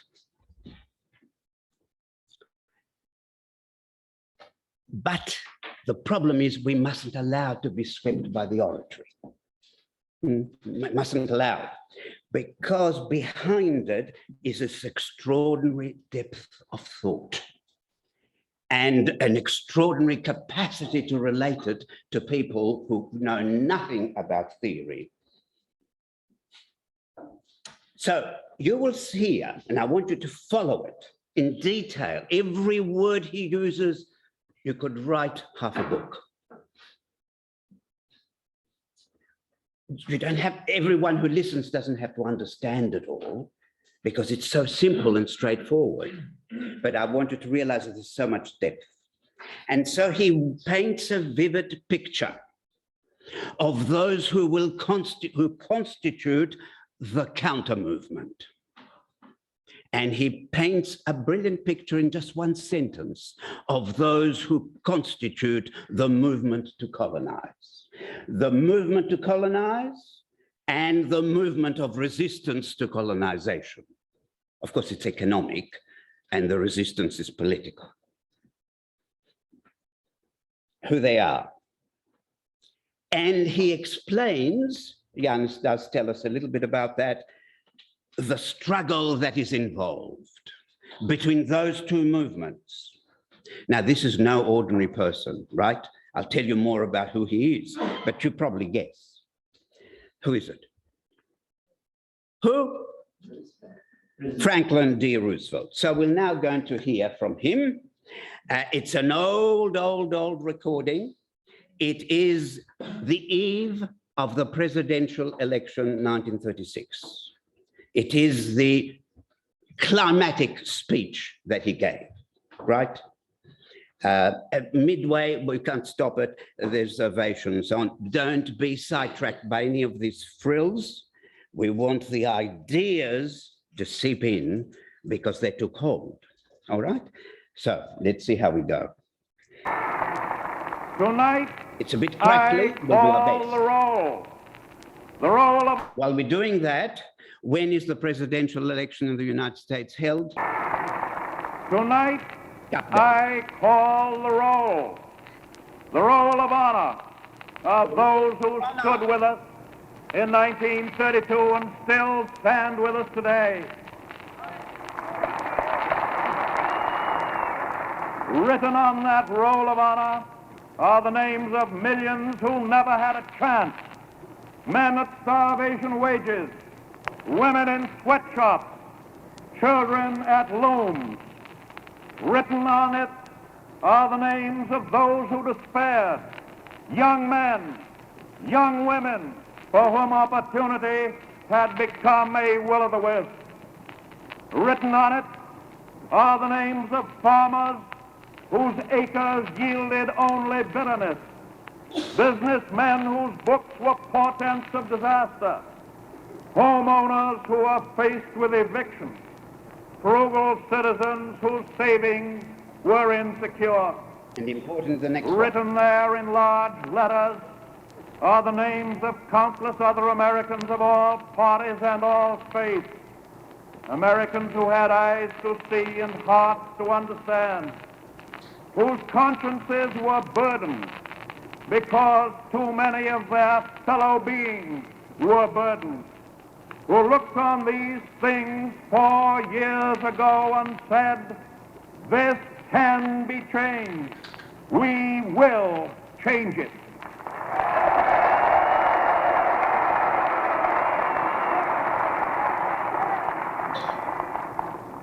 We still lead that army in 1936. They stood with us then in 1932 because they believed. They stand with us today in 1936 because they know, and with them stand millions.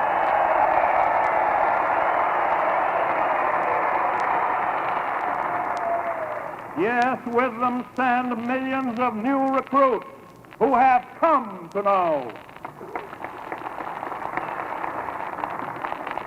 Their hopes have become our record.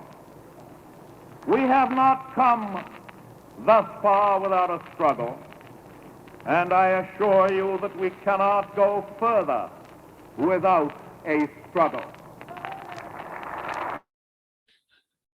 Then the next is. We'll cut it because we haven't got a lot of time. The next little bit. It's a 30-minute recording, and we'll give you the link, and you can. We had to struggle with the old enemies of peace, business and financial monopoly, speculation, reckless banking, class antagonism, sectionalism, war profiteering. They had begun to consider the government of the United States as a mere appendage to their own affairs. And we know now that government by organized money is just as dangerous as government by organized mob.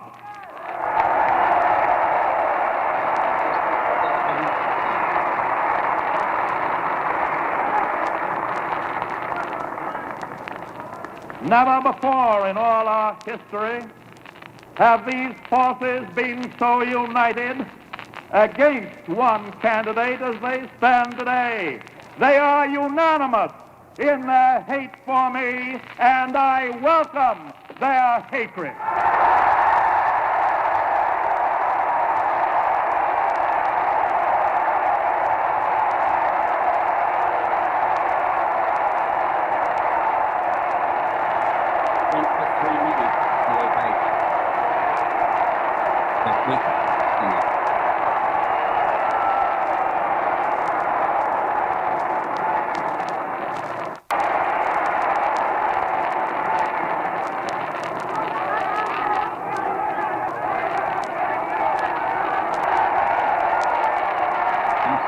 To have it said, I should like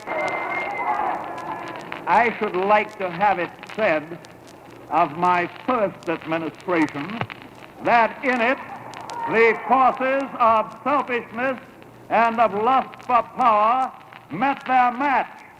I should like to have it said, wait a minute, I should like to have it said of my second administration that in it these forces met their master.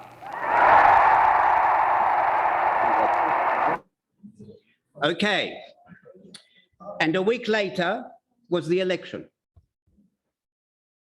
Of course, you realize he comes from an aristocratic background, right? Not much of an aristocracy in the United States, but the self-confidence is total, right? Nobody fusses him one iota. So it's very unusual.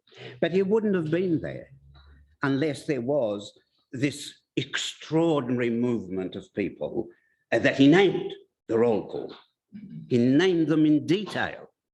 In detail, he knew each group intensely. Obama never did that. He knew nothing and did very little.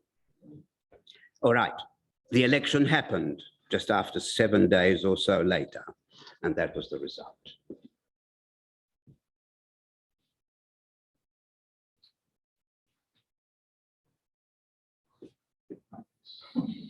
The blue was him and the movement, and it was 523 electoral votes to 8. He dealt them a body blow. Of course, they still reacted against him, but he had the measure, the government and the movement behind it. It was the movement that was making these demands, and he gave voice to them. So I don't want to inflate his role too much. Of course, he was significant. So he won the second time, and then he won the third time, and then he won the fourth time. No American president has won 4 elections in a row, 2 by a landslide and 2 comfortably. In the last court, the fourth, of course, he passed away some 16, 17 months into his 4th term. He made a mistake, by the way. This is just an aside.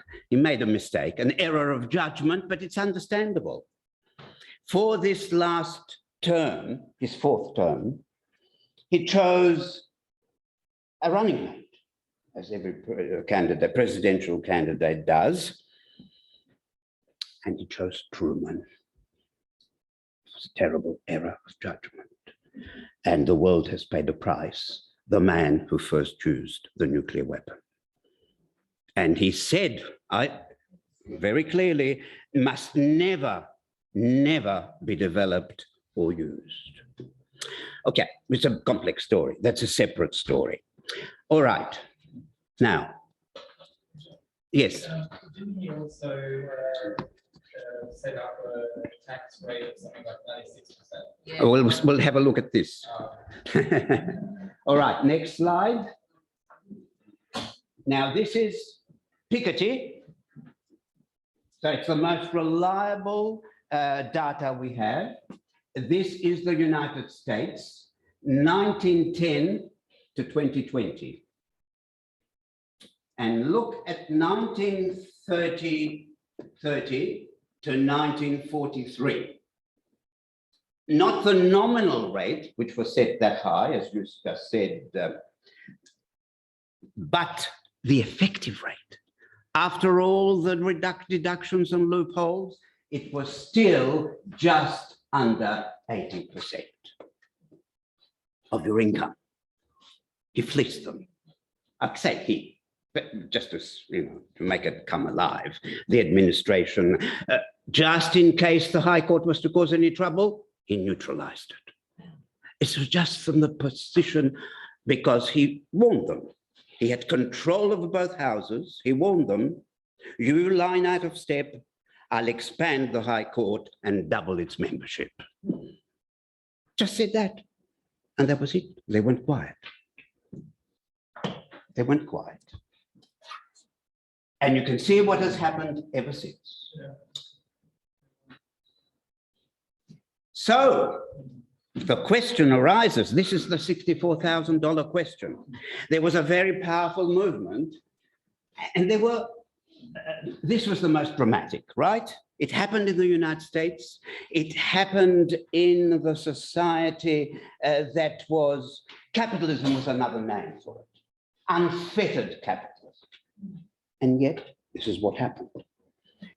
Admittedly, it started then going downhill in the years that followed, and much transformation. The problem is that you can't just do it all over again the same way. You can't. Why? Because that response was the response to the rise of industrial capital and to some extent the rise of financial capital, though it hadn't risen anything like in the years that would soon follow. And the counter was primarily organized labor, not just the men or women working in factories, but the families, and he included, remember, he included those who may be comfortable, but who know and understand about their struggle. And he said, they too are in the millions because they can see with their minds and feel with their hearts. So he was able to appeal to them as well. Okay, so the point is, it's no longer, and Yanis has been telling us this, it's no longer industrial capital, factories and so on. Primarily, that's the big push. And organized labor is a shadow of what it was.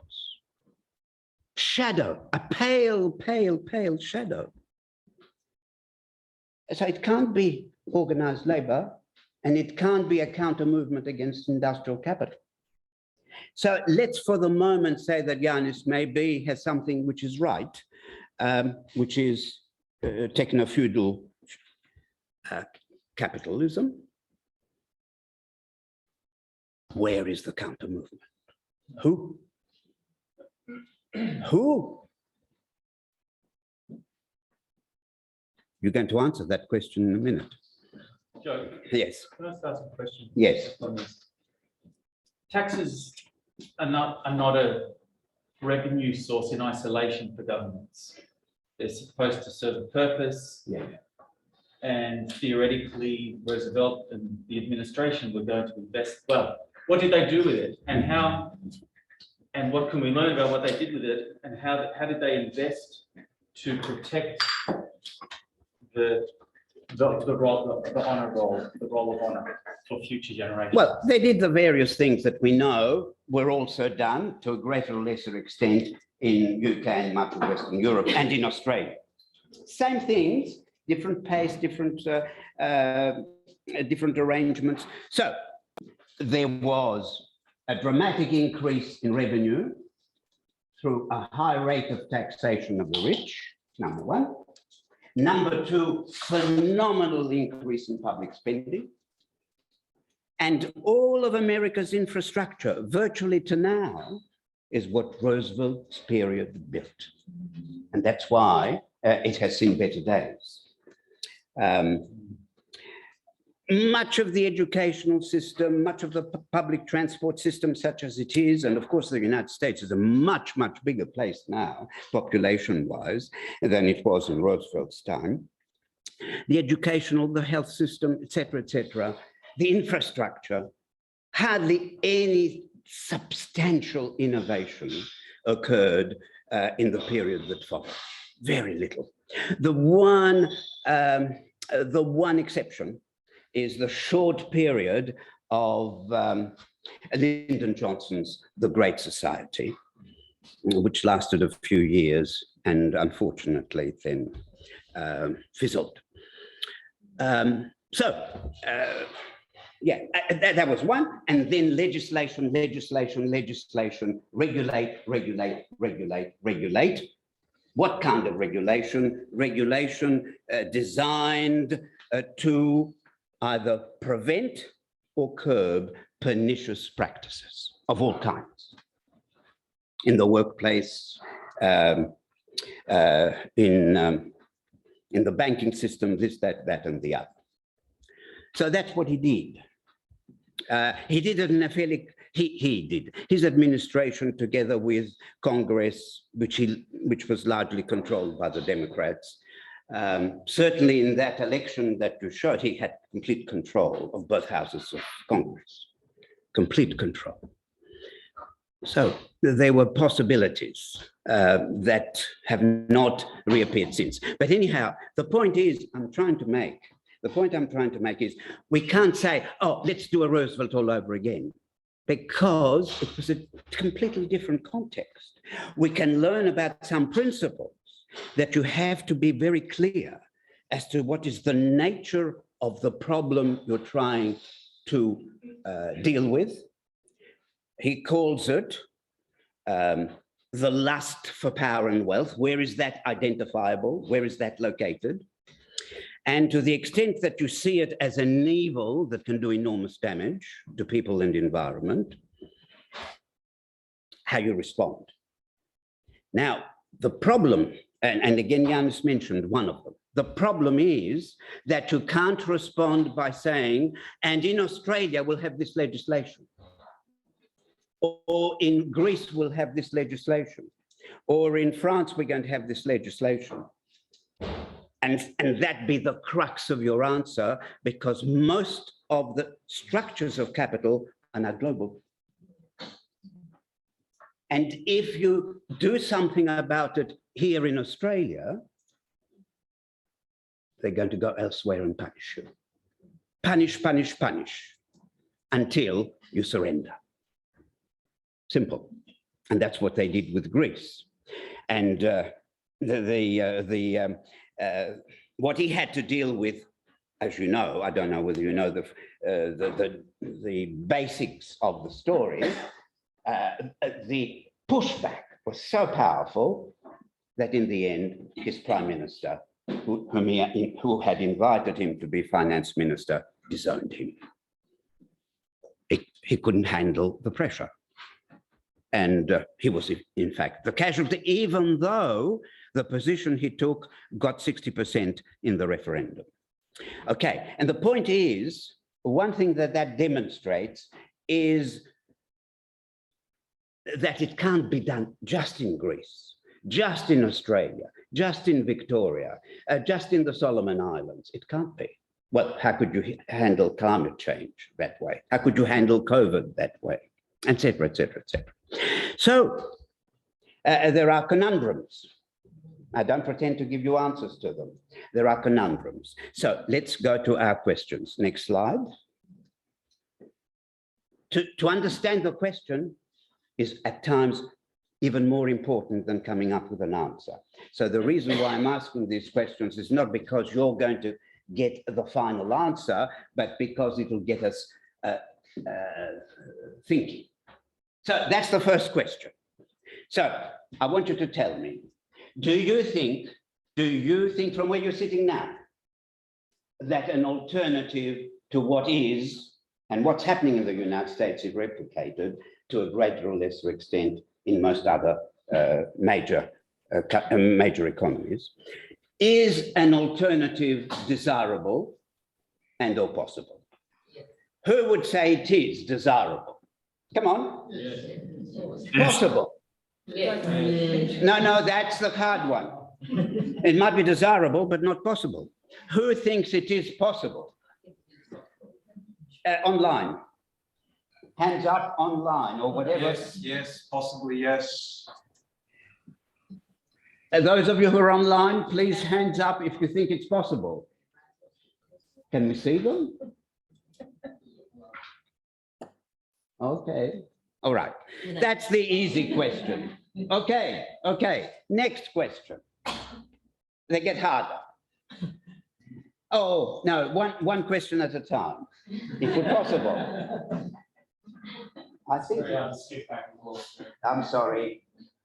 No, don't worry.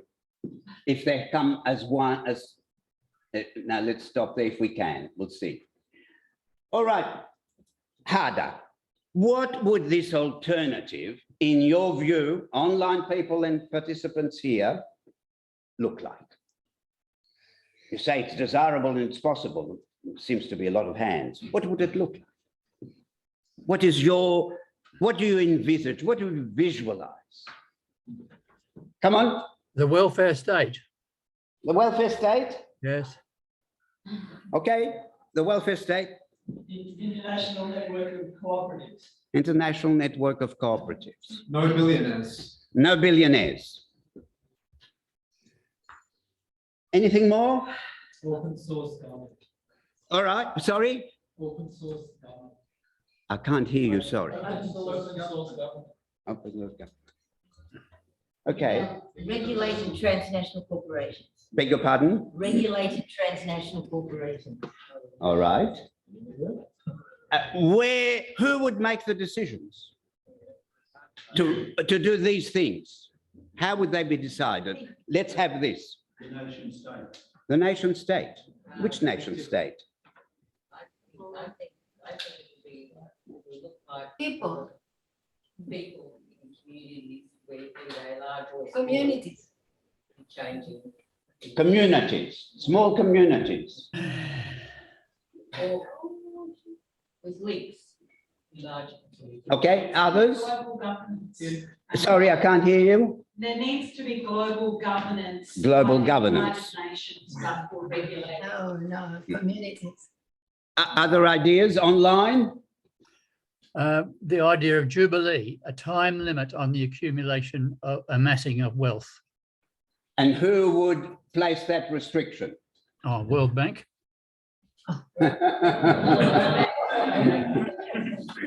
All right, People have to make the decisions. but how? I know that's Communities, small communities. I'm sorry, what's that? Small communities? Yes, but how would a small community stop Elon Musk making a tree? Sense of solidarity? These are just words. For those of us who said it wasn't possible, we're off the hook for this question. Yes. But you would change income non-taxable zone. revolution. But who would do that? Well, I suppose if there was a push by people to say there was no Which people? well, The people in Toorak in Melbourne.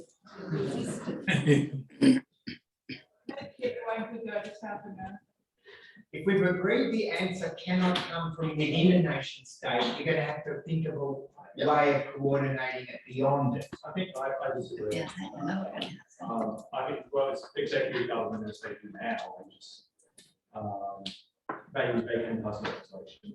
I can't hear you. They can, the government now can pass legislation, they just need an agenda to do so, and they're pretty influenced by voters, like we just saw on the weekend. So I mean, government can make all these changes if it chose to. I don't think there needs to be a radical transformation of what government does. It just needs an agenda, and that agenda has to be acceptable to the majority of the population.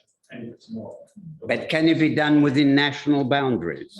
but you can have. I mean, government.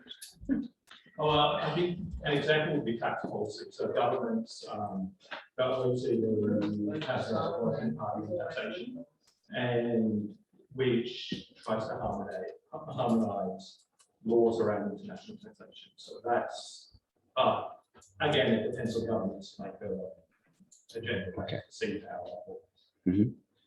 I'm sorry, just hold it, Susan. About the can it happen in nations? Absolutely must be agreed between nations. It already happens. Look at COP26, look at the Quad, look at the agreements that are made between nations. You get enough nations together and strong nations together to agree. Others have to fall in line. I think the problem for some of us trying to think through these really difficult issues, let's say a nation did have that strong political will and made its government yield.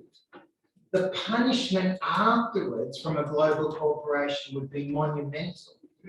It would almost sacrifice, it would be econicide for the nation. And you see the way global national pull labour forces in different nations where they can, they lever.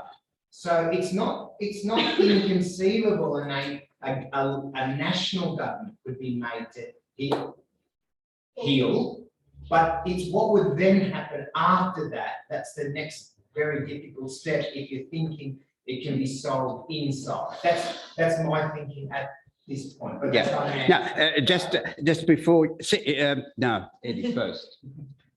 My view is that the only way that this can be solved is for people everywhere in every country to create a movement, connect online, have it happen simultaneously, come together and pressure all their governments in every single nation to pass the same laws at the same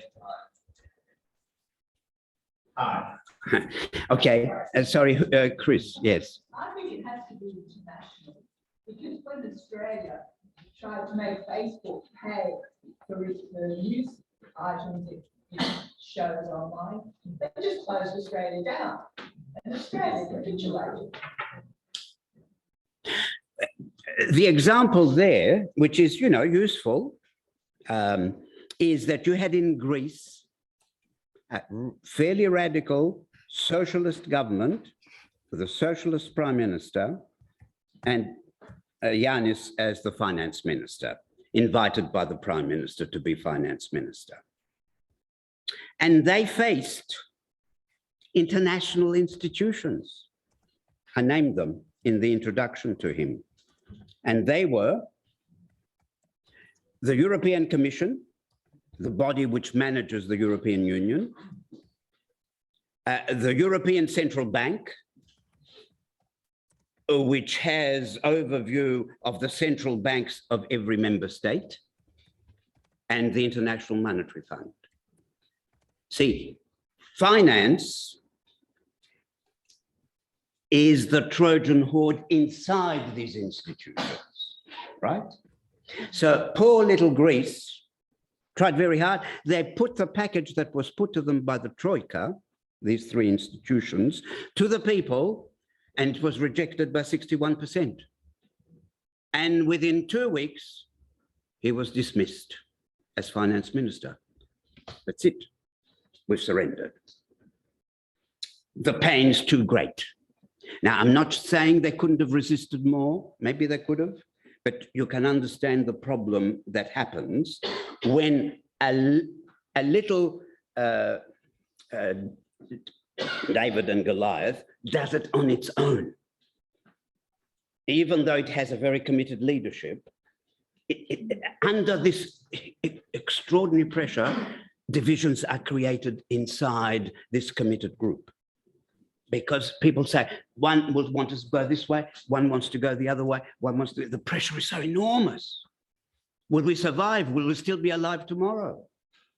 Is this the end of our party?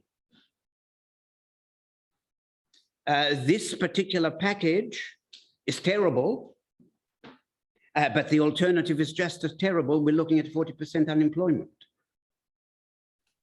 What do we do? But there is an example, Joe, when Doc Whitlam, when he brought in Medicare, said that he wasn't going to bow to the pharmaceutical companies about what they wanted money they wanted payment for. So he actually put his foot down, and in a sense, the election that just happened the other day in Australia, I think all really positive signs that that maybe people's priorities are somewhat changing. But you forget one part of the story. Yes. Within 3 years, he was dismissed. Yes. The forces got together. Oh, really? Of course. We're talking about Whitlam. And do we think the forces will lie idle if there is any significant move? And which politicians has thought about how to handle when the forces come down bearing on you like a ton of bricks? That's the question. So if you don't take the people into your confidence that this might well happen and we must be ready for it, And we are ready for it, I hope. So you indicating that it was due to his Medicare policy. It was due to his economic and financial policy, and hence the Camilleri affair. He desperately had to get finance. He tried to get it from Camilleri in the Middle East, petrodollars, and they exposed it for all it's worth. Right. Okay. Undone. And Fraser said, I can now, proper for me to stop supply. You won't be able to pay any of the government departments. The Governor General dismissed him. Yeah. But Medicare survived. In some form, yes. I mean, the welfare state is not completely gone. The people who made these things happen, they've still got vestiges of it in different places. There's still a health system of a kind going on in Britain and in France, but it's under enormous pressure. So Macron wants to bring down the retirement age, okay, from 60 to 65. Ideally, he would like it to be at 67. Work longer, and less for us to have to pay and find money for. These things are happening everywhere.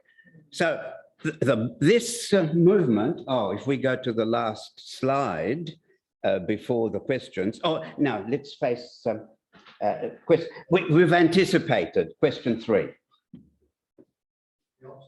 What are the roadblocks?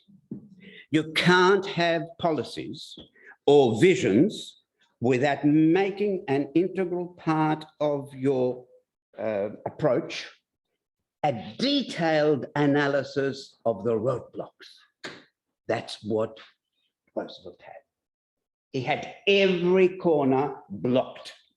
You couldn't go through the High Court. You couldn't do it through Congress. You couldn't do it through media. No one would stand and take him on. We saw in the election. When you get that kind of result, you're in a position of extraordinary influence. And then maybe you can, so what I'm saying is, what stands in the way? Be very clear.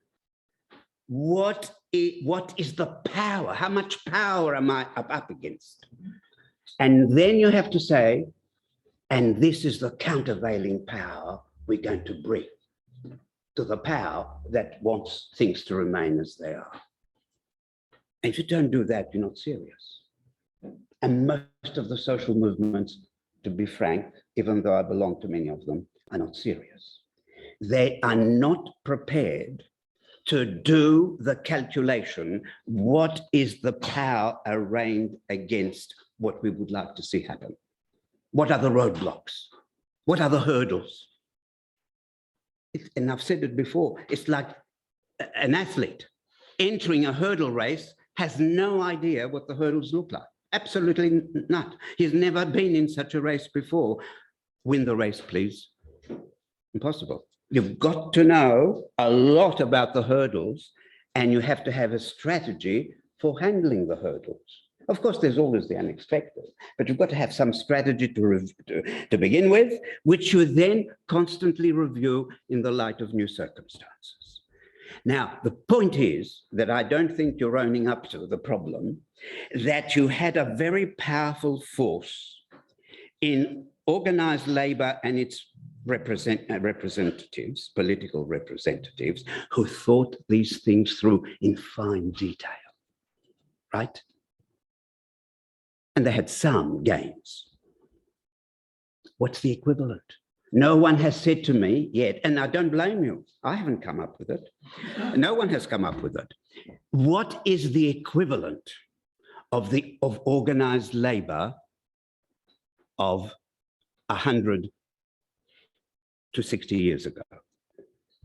Now it's just a very weak. Who were other important voices? Environmentalists, indigenous people. No, I'm talking about in the 1930s and 20s. Religious groups, churches, not a majority, but a minority, very vocal, with access to large congregations, churches filled, and preachers preaching an ethical message, powerful.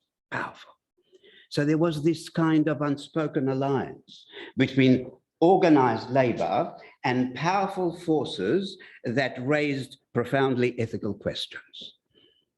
And there were others. There were others. Not necessarily just religious, a whole range of humanist, significant humanist organizations with muscle, with reach, thousands, tens of thousands of members. What's the equivalent for now? It can't be the same. What's the equivalent? All right. We're going to discuss that a bit more in detail in the next two. All right. No, not final, beautiful, miraculous answers. They don't exist, but some ideas about how to explore these questions in ways that hopefully might provoke some useful conversations. Now, next week. I'm sorry, what was the last question? What stands in the way? Yeah, how do you overcome them? So, yeah, very hard, very hard, very hard.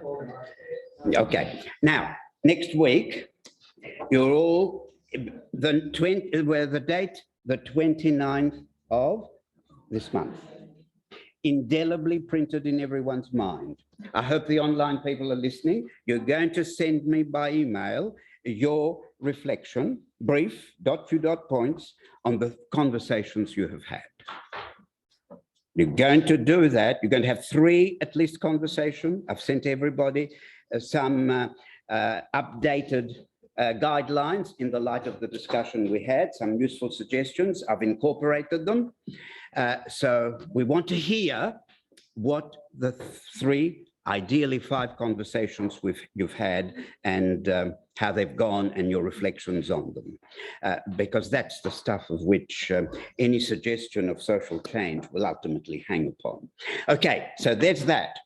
And so I hope next week we can also have a panel made up of, let's say, 4 participants. So it's not me talking, who will reflect on some of the key issues we're discussing, and with me just sitting down and listening, and perhaps the rest of you asking them a few curly questions. So that'll be one of the things we do. But importantly, we will have Chandran Nair. I don't know whether he's joining us from Hong Kong, I think from Hong Kong, but who wrote this bestseller book, very contentious, where he's talking about the supremacy of white privilege in today's world and how one responds to it, very closely connected to what we're talking about. So that's in store for next week, and some other things. So hope to see you then.